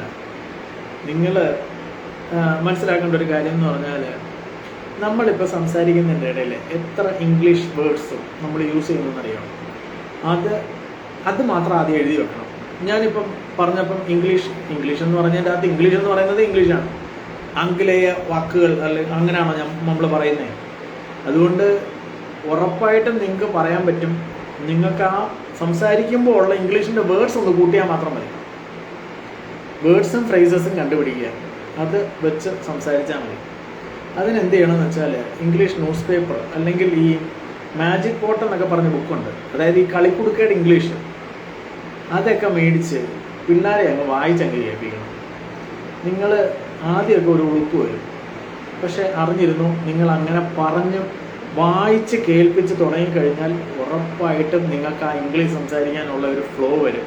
നമ്മളിത് ആരോടും പറയാത്തത് കാരണം എനിക്ക് ഇംഗ്ലീഷ് അറിയത്തില്ല, അതുകൊണ്ട് ഞാൻ ആരോടും സംസാരിക്കുന്നില്ല എന്ന് വിചാരിച്ചിരുന്ന എൻ്റെ മക്കളെ, ജന്മത്ത് നിങ്ങൾ ഇംഗ്ലീഷ് സംസാരിക്കില്ല. അതിന് എപ്പോഴും അറിഞ്ഞിരുന്നോ, പറ്റുന്നുണ്ടെങ്കിൽ ഈ മാജിക് കോഡ് തന്നെയാണ് ഏറ്റവും ബെസ്റ്റ്. അല്ലെങ്കിൽ ഇംഗ്ലീഷ് നോവൽ, പിള്ളേരുടെ നോവൽസ് ഉണ്ട്, അല്ലെങ്കിൽ പിള്ളേരുടെ ഏതെങ്കിലും, നമ്മൾ എന്തിനാ ബുക്കൊന്നും മേടിക്കണ്ട, നമുക്ക് മൊബൈലിൽ തന്നെ ഡൗൺലോഡ് ചെയ്യാൻ പറ്റും. പിള്ളേരുടെ ഏതെങ്കിലും സ്റ്റോറി, അതായത് കിഡ് സ്റ്റോറി ഉണ്ടല്ലോ, ഏതെങ്കിലും ഡൗൺലോഡ് ചെയ്യുക അല്ലെങ്കിൽ കോപ്പി ചെയ്യുക. എന്നിട്ട് അത് ഏതെങ്കിലും കുഞ്ഞുങ്ങളെ അങ്ങ് വായിച്ചങ്ങ് കേൾപ്പിക്കുക. കുഞ്ഞുങ്ങളെ കേട്ടില്ലെങ്കിലും കുഴപ്പമൊന്നുമില്ല, നിങ്ങൾ ഉറക്ക വായിക്കുക, അയൽവക്കക്കാർ കേൾക്കുന്നവർ ഉറക്ക വായിക്കുക. അപ്പം നമ്മുടെ വായിക്ക് അത് വഴങ്ങും. അത് വഴങ്ങിക്കഴിഞ്ഞാൽ ഉറപ്പായിട്ടും നിങ്ങൾക്ക് സംസാരിക്കാൻ പറ്റും കേട്ടോ. അതുകൊണ്ട് അത് ഓർത്ത് നിങ്ങൾ പേടിക്കുക വേണ്ട. പറ്റുന്നുണ്ടെങ്കിൽ നിങ്ങൾ വീഡിയോ റെക്കോർഡ് ചെയ്യുക, എന്നിട്ട് നിങ്ങൾ തന്നെ കേൾക്കുക. നിങ്ങൾക്ക് കേൾക്കുമ്പോൾ ബോറടിക്കുന്നുണ്ടെങ്കിൽ എനിക്ക് അയച്ചാൽ ഞാൻ കേൾക്കാം കേട്ടോ. എന്നിട്ട് നിങ്ങൾ കേൾക്കുമ്പോൾ എന്തെങ്കിലും ഒരു ഇഷ്യൂ ഉണ്ടെന്നുണ്ടെങ്കിൽ നിങ്ങളത് തിരുത്തുക. അങ്ങനെ നമുക്ക് പയ്യെ കയറാൻ പറ്റത്തുള്ളൂ. അല്ലാതെ നമ്മൾ ഒരിക്കലും സ്പോക്കൺ ഇംഗ്ലീഷിൻ്റെ ക്ലാസ്സിൽ പോയാലോ അങ്ങനെയൊന്നും നമ്മൾ പഠിക്കൂല. A+A 350 ആണോ A320 ആണോ ടൈപ്പ് റൈറ്റിങ്ങിൽ ടഫ്, അങ്ങനെ ഓരോരുത്തർക്കും ഓരോന്നാണ്. ഇപ്പം ഒരു സ്കൂളിൽ പഠിക്കുന്ന, ഒരു ക്ലാസ്സിൽ പഠിക്കുന്ന എല്ലാ പിള്ളേർക്കും ഇംഗ്ലീഷ് എളുപ്പമാണെന്ന് വരത്തില്ല, അല്ലെങ്കിൽ മാത്സ് എളുപ്പമാണെന്ന് വരത്തില്ല. ചിലവർക്ക് മാത്സ് ആയിരിക്കും ടഫ്, ചിലവർക്ക് ഇംഗ്ലീഷ് ആയിരിക്കും ടഫ്, ചിലവർക്ക് സോഷ്യൽ സ്റ്റഡീസ് ആയിരിക്കും, അല്ലെങ്കിൽ ഹിസ്റ്ററി ജോഗ്രഫി ആയിരിക്കും ടഫ് എന്ന് പറയുന്നത്. ഓരോരുത്തർക്കും ഓരോ ടൈപ്പ്. നമ്മളൊരിക്കലും കമ്പയർ ചെയ്യാനിരിക്കണം. നമുക്ക് ഈ ടഫാണോ നമ്മുടെയൊക്കെ പ്രശ്നം എന്ന് പറഞ്ഞാൽ ഈ ബുദ്ധിമുട്ടുള്ളത് ആദ്യം കണ്ടുപിടിക്കും, എളുപ്പമുള്ളത് കണ്ടുപിടിക്കത്തേ ഇല്ല. ബുദ്ധിമുട്ടുള്ളത് മാത്രമേ നമുക്കൊരു പ്രശ്നമുള്ളൂ. എളുപ്പമുള്ളത് നമുക്ക് അറിയാൻ പോലും വരാം ഏതാണ് എളുപ്പമെന്നുള്ളത്. Sir is any type of degree is enough to apply അല്ലേ? ഏതെങ്കിലും ഡിഗ്രി, അത് ഏതെങ്കിലും ഒരു എന്താ പറയുന്നത് സർട്ടിഫൈഡ് ആയിട്ടുള്ള അല്ലെങ്കിൽ അഫിലിയേറ്റഡ് ആയിട്ടുള്ള ഒരു യൂണിവേഴ്സിറ്റിയിൽ പഠിക്കണമെന്നുള്ളത് മാത്രമേ ഉള്ളൂ. മോനെ, ഗ്രാമർ ഒക്കെ പ്രശ്നമാകില്ലേ? ആർക്ക് പ്രശ്നം? ഈ എയർപോർട്ടിൽ വരുന്ന എല്ലാവർക്കും ഇംഗ്ലീഷ് കാണാതെ പഠിച്ചുകൊണ്ടൊന്നുമല്ല, നമുക്ക് കൈയും കാലും ഒക്കെ ഉണ്ട്. അപ്പോൾ നമ്മൾ പറയുമ്പോൾ go that way come this way അറിയുക, അവർക്ക് മനസ്സിലായിക്കോളും. ഗോ ആൻഡ് കം, നമ്മൾ ആംഗ്യം കാണിക്കേ, അങ്ങോട്ട് പോകണം എന്ന് പറയുക അല്ലെങ്കിൽ ഇങ്ങോട്ട് വരണമെന്നൊക്കെ പറയാൻ നമുക്ക് തലയും കയ്യും ഒക്കെ ഉണ്ടല്ലോ, കണ്ണും ഒക്കെ ഉണ്ടല്ലോ. നമ്മൾ ഉപയോഗിച്ച് തുടങ്ങുക. നമ്മളിങ്ങനെ go that way come this way എന്നൊക്കെ പറഞ്ഞു കഴിഞ്ഞാൽ എങ്ങോട്ടാ ഏതാണെന്നൊന്നും അറിയത്തില്ല. അതുകൊണ്ട് നമ്മൾ പറയുമല്ലോ, അങ്ങോട്ട് പോയി ഇങ്ങോട്ട് വാ. അതിൽ തന്നെ അടുത്ത പ്രാവശ്യം നമ്മൾ പറയുക പോലും വേണ്ട, ഗോ കം, ഇങ്ങോട്ട്. നിങ്ങൾ പറഞ്ഞ് പഠിക്കുക. നിങ്ങൾ പറഞ്ഞ് പഠിക്കാതൊന്നും ഒരിക്കലും കയറൂല കേട്ടോ. ബൈ. ഇന്ത്യയിൽ ഇന്റർവ്യൂ ഹിന്ദി നിർബന്ധമാണോ? ഇല്ല, അങ്ങനൊന്നുമില്ല. അതാരാ പറഞ്ഞു? നിങ്ങൾ പക്ഷെ പോകുന്ന ഡൽഹിയിലാണെങ്കിൽ അവർ ഹിന്ദി അറിയാമെന്ന് ചോദിക്കും. എപ്പോഴും ഒരു ലോക്കൽ ലാംഗ്വേജും ഇംഗ്ലീഷും മസ്റ്റാണ്. ഓക്കെ ബ്രോ, മനസ്സിലായി. ആ, അതാണ്. IATA സർട്ടിഫിക്കറ്റ് ഉണ്ട്, പക്ഷേ ഡിഗ്രി 1 പേപ്പർ ബാക്ക് ഉണ്ട്. ജോബ് കിട്ടുമോ? ജോബൊക്കെ കിട്ടും, പക്ഷേ എയർലൈനിൽ കിട്ടൂല. അതാ പ്രശ്നം. ഈ ഒരു പേപ്പറല്ലേ ഉള്ളൂ. എൻ്റെ മോനെ, എനിക്കൊക്കെ 17 എണ്ണം ഉണ്ടായിരുന്നു. ഞാൻ ഇന്നലെ അത് പറയുകയും ചെയ്തു. ഞാൻ ഏവിയേഷനിലേക്ക് വരാനുള്ള കാര്യം കൂടെ ഞാൻ എല്ലാവരോടും പറയാം. ഞാൻ ഡിഗ്രി കഴിഞ്ഞിരിക്കുന്ന സമയത്ത്, ഡിഗ്രി കഴിഞ്ഞു എന്ന് പറഞ്ഞാൽ ക്ലാസ് കഴിഞ്ഞു, എനിക്ക് 17 അരിയർ ഉണ്ടായിരുന്നു. അത് ഏകദേശം ഒരു 21 എണ്ണം ഉണ്ടായിരുന്നു. പക്ഷേ അവസാനമായപ്പോഴത്തേനും 17 അരിയറും പിന്നെ ആ വർഷത്തെ ഒരു 5 എണ്ണം കൂടെ ഉണ്ട്. അങ്ങനെ 22 എക്സാം ഉണ്ടായിരുന്നു എനിക്ക്. എല്ലാ ദിവസവും രാവിലെയും ഉച്ചയ്ക്കും ഞാൻ പോയി എഴുതുമായിരുന്നു. അപ്പോൾ പിള്ളേർ പറയും അവരൊക്കെ മറ്റേ 1 ഡേ ആണ് ചെയ്യുന്നത്, ജെറിൽ ഇത് ടെസ്റ്റാണ് കളിക്കുന്നത്. അതായത് ആഴ്ചയിൽ 5 ദിവസവും രാവിലെയും ഉച്ചയ്ക്കും പോയി പരീക്ഷ എഴുതുമായിരുന്നു. അങ്ങനെ എഴുതി കഴിഞ്ഞ് വീട്ടിലെത്തിയപ്പോഴത്തേനും, ഞാൻ തമിഴ്നാട്ടിലാണ് പഠിച്ചത്, വീട്ടിലെത്തിയപ്പോഴത്തേനും എനിക്ക് മനസ്സിലായി ആ പ്രാവശ്യം നമ്മൾ ഡിഗ്രി പാസ്സാവില്ല. ഓക്കെ, പക്ഷേ നാട്ടുകാരെല്ലാം ചോദിച്ചു തുടങ്ങി, അടുത്തത് MBAക്കാണോ MCAക്കാണോ പോകുന്നത്, അതോ MSc കമ്പ്യൂട്ടർ സയൻസ് ആണോ? ഞാൻ കമ്പ്യൂട്ടർ സയൻസ് ആയിരുന്നു. അപ്പം അതിനാണോ പോകുന്നതെന്ന് ചോദിച്ചു. അപ്പം ഒരു ദിവസം ഞാനിങ്ങനെ പേപ്പർ എടുത്ത്, മനോരമ എടുത്ത് ഇങ്ങനെ വായിച്ചപ്പോൾ, അല്ലെങ്കിൽ വായിച്ചല്ല, കണ്ടപ്പോൾ, തുറന്നപ്പോൾ അതിൻ്റെ അത് എഴുതിയിട്ടുണ്ടായിരുന്നു, IATA പഠിച്ച അടുത്ത ദിവസം ജോലി കിട്ടുമെന്ന് എയർപോർട്ടിൽ. ഒന്നും നോക്കിയില്ല, നാട്ടുകാരോടെല്ലാം പറഞ്ഞു ഞാൻ IATA പഠിക്കാൻ പോവാം. അങ്ങനെ ഞാൻ പോയി IATA പഠിച്ചു. അപ്പം അത് പഠിച്ച് 6 മാസത്തെ കോഴ്സ് ഞാൻ 1 വർഷം എടുത്ത്. അതായത് വീട്ടിൽ ചെന്ന് കഴിഞ്ഞാൽ പ്രശ്നമല്ലേ, വീട്ടിൽ ചെന്ന് കഴിഞ്ഞാൽ നാട്ടുകാർ ചോദിക്കത്തില്ലേ. അപ്പോൾ കോഴ്സ് 1 വർഷം ഉണ്ടെന്ന് പറഞ്ഞു.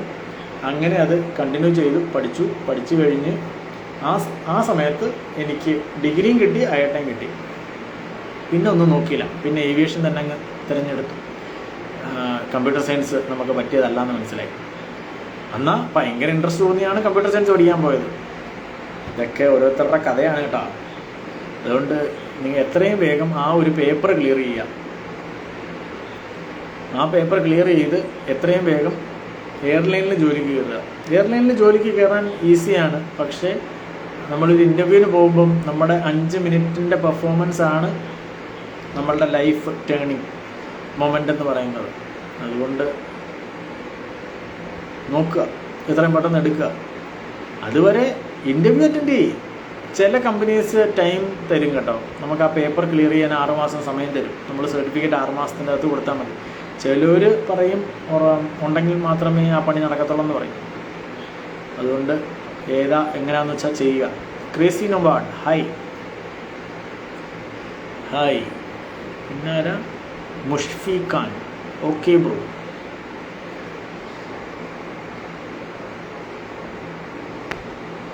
അതുകൊണ്ട് എത്രയും വേഗം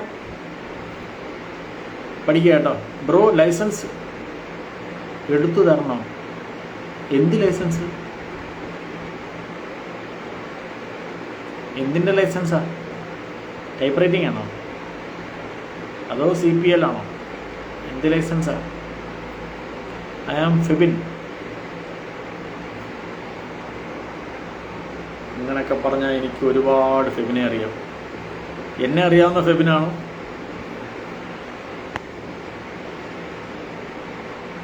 ഓക്കെ, അപ്പം എത്രയും വേഗം എല്ലാവരും പോയി, ഞാൻ എല്ലാ ദിവസവും ഇത് പറയും കേട്ടോ, എത്രയും വേഗം ഏതെങ്കിലും ഇൻ്റർവ്യൂസൊക്കെ അറ്റൻഡ് ചെയ്യുക. അറ്റൻഡ് ചെയ്തിട്ട് നിങ്ങൾക്ക് എന്താണ് പ്രശ്നം, ഓക്കെ ഇപ്പോൾ മനസ്സിലായി ഫെബിൻ ഏതാണ്.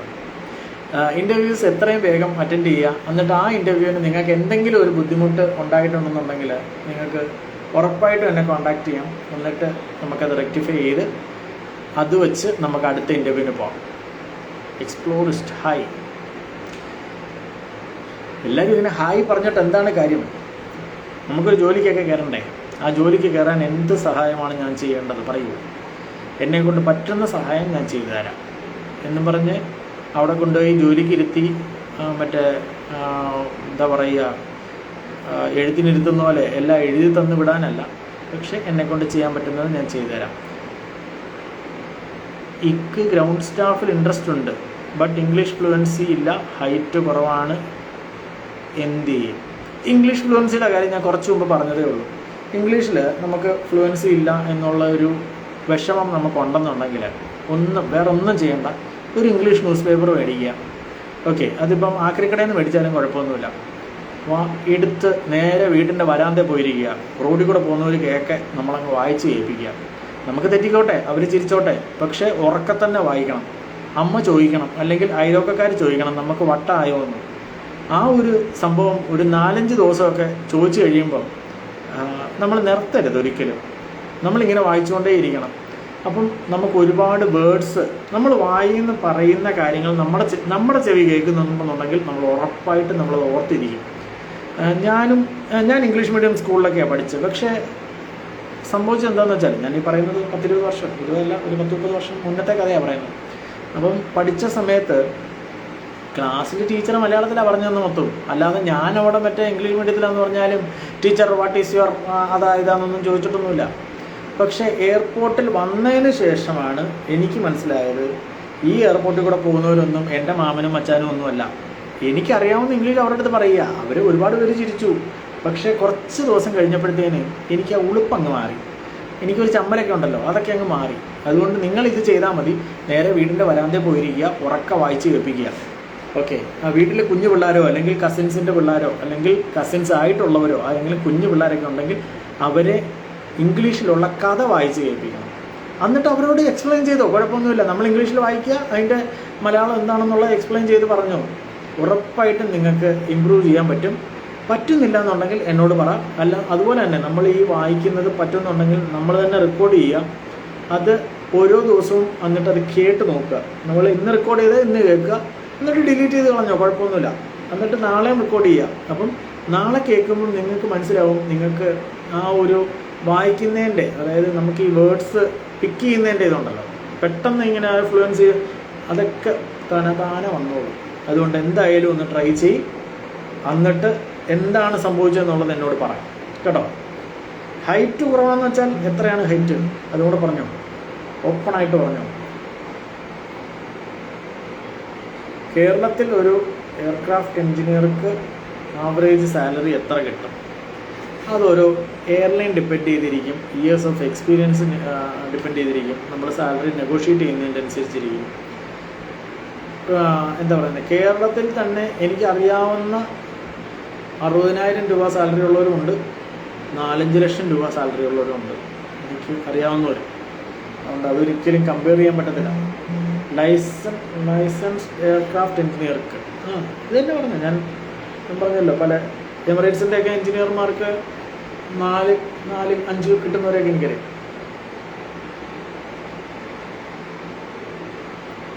Can we do any face-to-face Q&A someday? ഇപ്പം തന്നെ ചെയ്യാം. എന്തിനാണ് എനി ഡേ? എനിക്ക് റിക്വസ്റ്റ് അയച്ചോ, ഞാൻ അയക്കണോ?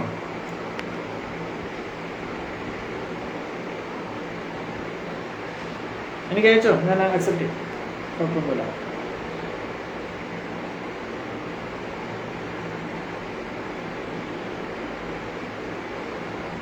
ഞാൻ BCA സ്റ്റുഡൻ്റ് ആണ്. എയർലൈൻ ഫീൽഡിൽ field related ground staff department ഏതാണ്? നീ മനസ്സിലായില്ല. എയർലൈൻ ഫീൽഡിൽ ഞാൻ BCA സ്റ്റുഡൻ്റ് ആണ്. എയർലൈൻ ഫീൽഡ്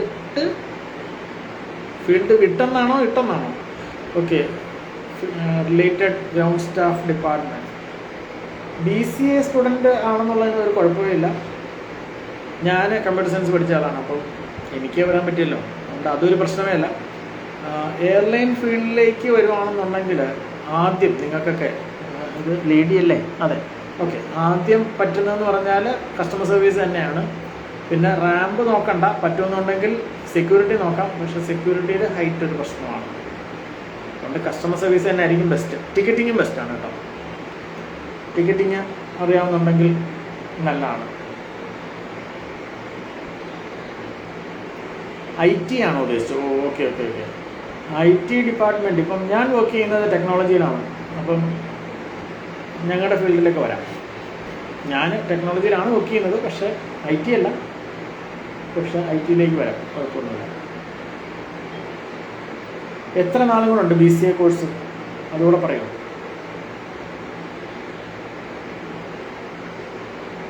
നോക്ക്, എനിക്ക് ഫാമിലി റീസൺ കാരണം നാട്ടിൽ വന്ന് സെറ്റിൽ ചെയ്യാൻ ആണ്. അപ്പോൾ ഇവിടെ BA കണ്ട് 2 year experience ഉണ്ട്. As aircraft mechanic licence papers എഴുതിക്കൊണ്ടിരിക്കുന്നു. 4 കിട്ടി. ബ്രോ, ഏവിയേഷൻ സെക്യൂരിറ്റിയെ കുറിച്ച് അതിന്റെ സ്കോപ്പിലേക്ക്, എബ്രോഡിലേക്ക്. ഏവിയേഷൻ സെക്യൂരിറ്റി മെയിൻ ആയിട്ട് എയർലൈനിൽ മാത്രമേ ഉള്ളൂ. അതല്ലാന്നുണ്ടെങ്കിൽ CSF ആയിരിക്കണം, അല്ലെങ്കിൽ CSFുമായിട്ട് റിലേറ്റഡ് ആയിട്ടുള്ള ജോലിയായിരിക്കണം. അതിന്റെ സ്കോപ്പ് എന്ന് പറഞ്ഞാൽ നല്ലതാണ്, കിട്ടിയാൽ നല്ലതാണ്. വൺ ഓഫ് ദ സേഫസ്റ്റ് ആണ്. നമ്മൾ വേറെ പ്രശ്നങ്ങളൊന്നും നമ്മളായിട്ട് ചെയ്തില്ല എന്നുണ്ടെങ്കിൽ സേഫസ്റ്റ് ജോബാണ്. കാരണം കസ്റ്റമർ സർവീസ് എന്ന് പറഞ്ഞാൽ എപ്പോഴും ഔട്ട്സോഴ്സിങ് പോകുന്നതാണ്. അതായത് ഒരു എയർലൈനിൽ കസ്റ്റമർ സർവീസ് ആണെന്ന് പറഞ്ഞാൽ നമുക്ക് എന്താ പറയുക, കുറച്ച് നാൾ കഴിയുമ്പോൾ ചിലപ്പോൾ ഗ്രൗണ്ട് ഹാൻഡ്ലിംഗ് കമ്പനി ഏൽപ്പിക്കും.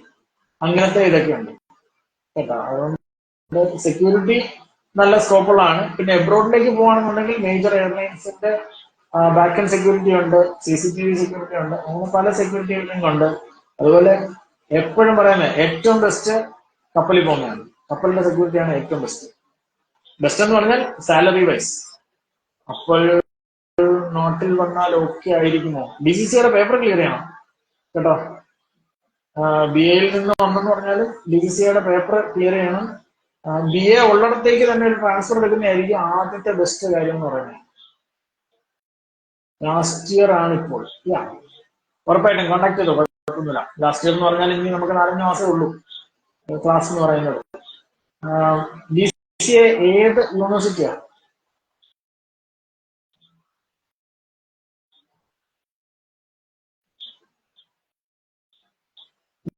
ഞാൻ എല്ലാവരോടും പറയുന്ന ഒരു കാര്യം ഞാൻ പറയാം. എനിക്ക് എന്റെ നമ്പർ ഷെയർ ചെയ്യുന്നത് കുഴപ്പമൊന്നുമില്ല. ഞാൻ എന്തായാലും ലൈവ് ഒന്നും ഷെയർ ചെയ്യുന്നില്ല. നിങ്ങൾ എനിക്ക് DM അയച്ചു കഴിഞ്ഞാൽ ഞാൻ നമ്പർ അയച്ചു തരാം. ഇഫ് നീഡഡ് നിങ്ങൾക്ക് ഡയറക്റ്റ് കോണ്ടാക്ട് ചെയ്യാം. എനിക്ക് അങ്ങനെ കുഴപ്പമില്ല കേട്ടോ. എനിക്ക് ഒരാളെ ഹെൽപ്പ് ചെയ്യാൻ കിട്ടുന്നത് ഞാൻ എന്തായാലും യൂസ് ചെയ്യും. നമുക്കങ്ങനെ പ്രത്യേകിച്ച് നാളെ ഞാൻ ഹെൽപ്പ് ചെയ്തത് കൊണ്ട് എന്റെ അണ്ടറിൽ വർക്ക് ചെയ്യണം, അല്ലെങ്കിൽ എന്നെ കണ്ടക്കുണിഞ്ഞ് ചെയ്യണം, അങ്ങനെയൊന്നുമില്ല. നിങ്ങൾ നല്ലൊരു പൊസിഷനിൽ എത്തുക. നിങ്ങൾ ആരും ആയിക്കോട്ടെ, എനിക്കൊരു പ്രശ്നമില്ല. നിങ്ങൾക്ക് ജോലി കിട്ടി, നിങ്ങൾ നല്ല ലെവലിലോ എന്നെക്കാട്ടും ഉയർന്ന നിലയിലോ എങ്ങനെ വേണേലും ആയിക്കോ, അല്ലെങ്കിൽ എന്നെക്കാട്ടും കൂടുതൽ സാലറി മേടിക്കണം, എനിക്കൊരു പ്രശ്നമേ ഇല്ല. എന്നെ സംബന്ധിച്ച് ശരിക്കും പറഞ്ഞാല് ഞാൻ ഒരുപാട് ജോലി അന്വേഷിച്ച് നടന്നപ്പോൾ എനിക്ക് ആരോ ഒരാൾ ഹെൽപ്പ് ചെയ്യില്ല. ആ ആളിനെ ഞാൻ അന്ന് മാത്രമേ കണ്ടിട്ടുള്ളൂ, ഒറ്റ പ്രാവശ്യം കണ്ടിട്ടുള്ളൂ. ആ ആള് ഹെൽപ്പ് ചെയ്തുകൊണ്ടാണ് ഞാനിപ്പോ ഏവിയേഷൻ ഇരിക്കുന്നത്. ഞാൻ അല്ലാതെ അയട്ട പഠിച്ചു, ഞാൻ ഇതാണെന്നല്ല. ഞാൻ ഒരിക്കൽ മാത്രം കണ്ട ഒരാൾ, അയാളോട് ഞാൻ അതിൽ കൂടുതൽ ഒരു 3-4 പ്രാവശ്യം ഫോണിൽ സംസാരിച്ചിട്ടുണ്ട്. അല്ലാതെ എനിക്കറിയത്തേ ഇല്ല, പുള്ളി ഇപ്പൊ എവിടെയാണെന്ന് പോലും അറിയത്തില്ല. പക്ഷെ ആ ആള് ഹെൽപ്പ് ചെയ്തുകൊണ്ടാണ് ഞാനിപ്പോ ഇരിക്കുന്നത്. അതുകൊണ്ട് ഞാൻ അന്ന് തൊട്ട് ഞാൻ തീരുമാനിച്ചൊരു കാര്യമാണ്, എന്നെ കൊണ്ട് ആർക്കൊക്കെ ഹെൽപ്പ് ചെയ്യാൻ പറ്റുമോ. എന്നെ ഇപ്പം നിങ്ങളിൽ പലരും, ഒരുപാട് പേര് എന്നെ അറിയാവുന്നവരുണ്ട്, നിങ്ങളിൽ പലരും എന്നെ കണ്ടിട്ടില്ല. എനിക്ക് ഒരു പ്രാവശ്യം പോലും ഞാൻ കാണാത്ത ആളുകളുണ്ട്. ഞാൻ ഹെൽപ്പ് ചെയ്യും, ഞാൻ മാർഗം പറഞ്ഞു തരും. ഞാൻ എപ്പോഴും പറയുന്നത്, ലക്ഷ്യം നിങ്ങൾ നോക്കണം, മാർഗം ഞാൻ പറഞ്ഞുതരാം. അങ്ങനെ നിങ്ങൾ രക്ഷപ്പെടണം. അതാരോ ആയിക്കോട്ടെ, എനിക്ക് നിങ്ങൾ ആരാണെന്നുള്ള ഒരു പ്രശ്നമല്ല കേട്ടോ. Okay, Calicut university. നിങ്ങൾ അത് യൂട്ടിലൈസ് ചെയ്യുക. അല്ലാതെ എനിക്ക് വേണ്ടിയിട്ട് നിങ്ങൾ ഒന്നും ചെയ്യണ്ട. ഞാൻ ചുമ്മാ പറയും എല്ലാവരോടും, എനിക്ക് എന്താ ചെയ്യേണ്ടത്, സാറിന് എന്താ ഹെൽപ്പ് ചെയ്യേണ്ടതെന്ന് വെച്ചാൽ ഞാൻ പറയും എനിക്കൊരു ബിരിയാണി മേടിച്ചെന്നാണ്. പക്ഷെ അതുപോലും ഞാൻ എക്സ്പെക്ട് ഒന്നും ചെയ്യുന്നില്ല, ഞാൻ ചുമ്മാ പറയുമെന്നുള്ളതേ ഉള്ളൂ. മേടിച്ച് തന്നുകൊണ്ട് കുഴപ്പമൊന്നുമില്ല കേട്ടോ, ഞാൻ കഴിക്കും. ബിരിയാണിയൊക്കെ നല്ലപോലെ കഴിക്കും, ഒരു 2 പ്ലേറ്റൊക്കെ കഴിക്കും. ഓക്കെ, എങ്കിലും ഞാൻ പറയുകയാണ്, നിങ്ങളായിട്ട് രക്ഷപ്പെടാനുള്ള എന്തെങ്കിലും മാർഗം നോക്കുക. അതിൽ എന്റെ സഹായം എന്താണ് വേണ്ടതെന്നുള്ളത് ഇപ്പൊ ഞാൻ പറഞ്ഞല്ലോ, എന്റെ ഫോൺ നമ്പർ തരാമെന്ന് പറഞ്ഞല്ലോ. ഞാൻ ഒരുപാട് പേർക്ക് എന്റെ റെഫറൻസ് കൊടുക്കും. ഒരുവിധം ആളുകൾക്ക് എന്നെ അറിയാം. പിന്നെ പുതിയ ആൾക്കാരൊക്കെ വന്നു കഴിഞ്ഞാൽ അവർക്ക് അറിയത്തില്ല. പിന്നെ ചിലവർ അറിയാമെങ്കിലും അറിയാൻ മേലാന്ന് പറയും. അതൊക്കെ വിട്ടുതരും. നിങ്ങൾക്ക് റെഫറൻസ് വേണമെന്നുണ്ടെങ്കിൽ എന്റെ ഡീറ്റെയിൽസ് വെക്കാം. ആര് പറഞ്ഞിട്ടാണ് ആ ഇന്റർവ്യൂവിന് വന്നതെന്ന് ചോദിച്ചു കഴിഞ്ഞാൽ ഞാൻ പറഞ്ഞിട്ടാണെന്ന് എന്റെ ധൈര്യമായിട്ട് പറഞ്ഞു. ചേട്ടാ, ഇന്നലെ എന്റെ കസിൻ ഇന്റർവ്യൂവിൽ അറ്റൻഡ് ആയിരുന്നു. അപ്പോ അവർ പറഞ്ഞു ഡിഗ്രി സർട്ടിഫിക്കറ്റ് ഇല്ലാതെ പറ്റില്ല എന്ന്. ഞാൻ പറഞ്ഞല്ലോ, ഡിഗ്രി സർട്ടിഫിക്കറ്റ് മസ്റ്റ് ആണ്. ഓക്കെ, എയർലൈനില് ഡിഗ്രി സർട്ടിഫിക്കറ്റ് മസ്റ്റ് ആണ്. പക്ഷെ ഓൺ സർട്ടൺ കണ്ടീഷൻസ് അവര് അത് അക്സെപ്റ്റ് ചെയ്യും. നമുക്കിപ്പം എന്താ പറയുന്നത്, 10 വരെ വേണം, ആളുകളെ കിട്ടിയില്ല, അങ്ങനെ ഉണ്ടെന്നുണ്ടെങ്കിൽ നമ്മൾ ഈ വെയിറ്റിംഗ് ലിസ്റ്റിൽ ചെയ്ത് വെച്ചിരിക്കുന്നവരെയൊക്കെ ഡിഗ്രി സർട്ടിഫിക്കറ്റ് ഇല്ലെങ്കിലും അവർ എടുക്കും. നമുക്കൊരു ടൈം തരും, നമ്മളത് എന്താ ആ ഒരു പെർട്ടിക്കുലർ ടൈമിൽ നമ്മൾ നമ്മുടെ പേപ്പേഴ്സ് ഹാൻഡ് ഓവർ ചെയ്താൽ മതി. പക്ഷെ നിങ്ങൾ ഇന്റർവ്യൂവിന് പോകണം. നിങ്ങൾ എനിക്ക് ഡിഗ്രി ഇല്ലാത്തത് കാരണം ഞാൻ ഇന്റർവ്യൂവിന് പോകുന്നില്ല എന്നൊന്നും പറയുന്നത്. ചെന്ന് അവിടെ എന്താ സംഭവിക്കുന്നതെന്ന് കാണും. ഇന്റർവ്യൂ അറ്റൻഡ് ചെയ്ത് വെച്ച് പുറത്ത് വന്നവരുടെ നിങ്ങൾ ചോദിക്കുക എന്താണ് അവിടെ നടന്നത്, എന്നിട്ട് നിങ്ങൾ അതിനനുസരിച്ച് പ്രിപ്പയർ ചെയ്യും. ഡിഗ്രിയൊക്കെ എന്തായാലും എന്തെങ്കിലും നമുക്ക് കിട്ടും, അല്ലാതെ ഡിഗ്രിയെ എടുക്കുന്നില്ല എന്നുണ്ടെങ്കിൽ ആ വഴിക്ക് പോകണ്ട, അതുപോലെ കാര്യം. അതുകൊണ്ട് ഡിഗ്രി എന്തായാലും എഴുതിയെടുക്കും എന്നുണ്ടെങ്കിൽ നിങ്ങൾ ഇപ്പോഴേ ഡിഗ്രി കിട്ടുന്നതിന് മുന്നേ തന്നെ, അല്ലെങ്കിൽ ഏവിയേഷൻ കോഴ്സ് പഠിക്കുന്ന ടൈമിൽ തന്നെ നിങ്ങൾ പോയി എയർലൈൻ ഇന്റർവ്യൂസ് അറ്റൻഡ് ചെയ്യുക. അവിടെ എന്താ നടക്കുന്നതെന്നും അത് അവിടുത്തെ ആ ഒരു pressure you need to feel, ആ ഒരു പ്രഷർ ഫീൽ ചെയ്ത് നിങ്ങൾ മുന്നോട്ട് പോകണം. അത് നമുക്ക് ഞാൻ ഇതിനു മുന്നേ ഇവിടെ തന്നെ പറഞ്ഞു, നിങ്ങൾ ആ പോകുന്ന ഇന്റർവ്യൂവില് നിങ്ങൾ റിജക്റ്റ് ആയെന്നുണ്ടെങ്കിൽ അത് റെക്ടിഫൈ ചെയ്തിട്ട് അടുത്ത പ്രാവശ്യം പോകണം കേട്ടോ. അതുകൊണ്ട് ബ്രോ ഷിപ്പിലേക്ക് പോകാൻ STCW കോഴ്സ് ചെയ്യണ്ടേ? ആ കോഴ്സിന്റെ വാലിഡിറ്റി വല്ലതും ഉണ്ടോ? ലൈക്ക് 2 years അങ്ങനെ സെക്യൂരിറ്റി ജോബിന്. സെക്യൂരിറ്റി ആയിട്ട് നമ്മൾ ആദ്യം ഷിപ്പിൽ പോയി ഇന്റർവ്യൂ അറ്റൻഡ് ചെയ്യാം. ഇന്റർവ്യൂ അറ്റൻഡ് ചെയ്ത് കിട്ടുന്നെങ്കിൽ മാത്രം ഈ കോഴ്സുകളൊക്കെ ചെയ്താൽ മതി. വാലിഡിറ്റി ഉണ്ട് എല്ലാ കോഴ്സിനും, മെയിൻ കോഴ്സുകൾക്കെല്ലാം വാലിഡിറ്റി ഉണ്ട്. ബ്രോ ഷിപ്പിലേക്ക് പോകാൻ ഓക്കെ, ഗ്രൗണ്ട് സ്റ്റാഫ് ആണോ ക്യാബിൻ ക്രൂ ആണോ സാലറി കൂടുതൽ? മോനെ സാലറി എന്ന് പറഞ്ഞാൽ എന്റെ സാലറി പോലും കിട്ടാത്ത ക്രൂ ഉണ്ട്. ഓക്കെ, അതുകൊണ്ട് ഈ ക്യാബിൻ ക്രൂ പൈലറ്റിനൊക്കെ എന്ന് പറഞ്ഞാൽ സാലറിയെക്കാട്ടും കൂടുതൽ അവർക്ക് flying allowance, out station allowance, അങ്ങനെ പല കാര്യങ്ങളുണ്ട്. അതാണ് അവർക്ക് കൂടുതലായിട്ട് കിട്ടുന്നത്.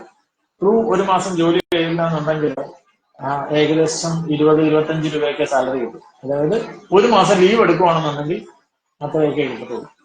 അതുകൊണ്ട് സാലറി വൈസ്ഡ് അല്ല. പിന്നെ ഗ്രൗണ്ട് സ്റ്റാഫ് എന്ന് പറയുന്ന സാധനം, ഇപ്പം ഞാൻ ഗ്രൗണ്ട് സ്റ്റാഫ് ആയിട്ട് വർക്ക് ചെയ്തു. പക്ഷെ ഞാൻ പറഞ്ഞല്ലോ എന്റെ സാലറി, പക്ഷെ മേ ബി അത് എക്സ്പീരിയൻസ് കൊണ്ടായിരിക്കും ആ സാലറി പോലും കിട്ടാത്ത ക്രൂ ഉണ്ട്. അത് അങ്ങനെയൊന്നുമല്ല. പ്രത്യേകിച്ച് നമ്മള് ഗ്രൗണ്ട് സ്റ്റാഫ് ആയിട്ട് കയറിയിട്ട് ക്യാബിൻ ക്രൂ ആയിട്ട് മാറിയവരുണ്ട്, ഗ്രൗണ്ട് സ്റ്റാഫ് ആയിട്ട് കയറിയിട്ട് പൈലറ്റ് ആയിട്ട് മാറിയവരുണ്ട്.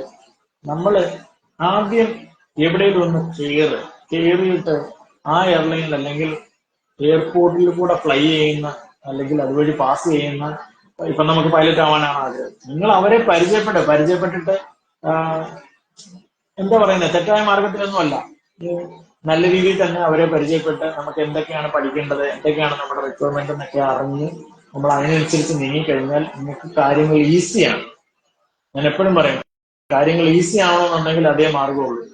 നമ്മളല്ലാതെ ക്യാബിൻ ക്രൂ ആവണം, ഒരു 50 ഇന്റർവ്യൂ അറ്റൻഡ് ചെയ്തു നമുക്ക് കിട്ടിയില്ല, എന്നാൽ ശരി ഇനി ഗ്രൗണ്ട് സ്റ്റാഫ് ആവണമെന്ന് വിചാരിക്കുമ്പോഴത്തേനും നമ്മുടെ പ്രായം എല്ലാം കഴിഞ്ഞു പോകും. ഓക്കെ, പിന്നെ അടുത്ത ക്വസ്റ്റ്യൻ.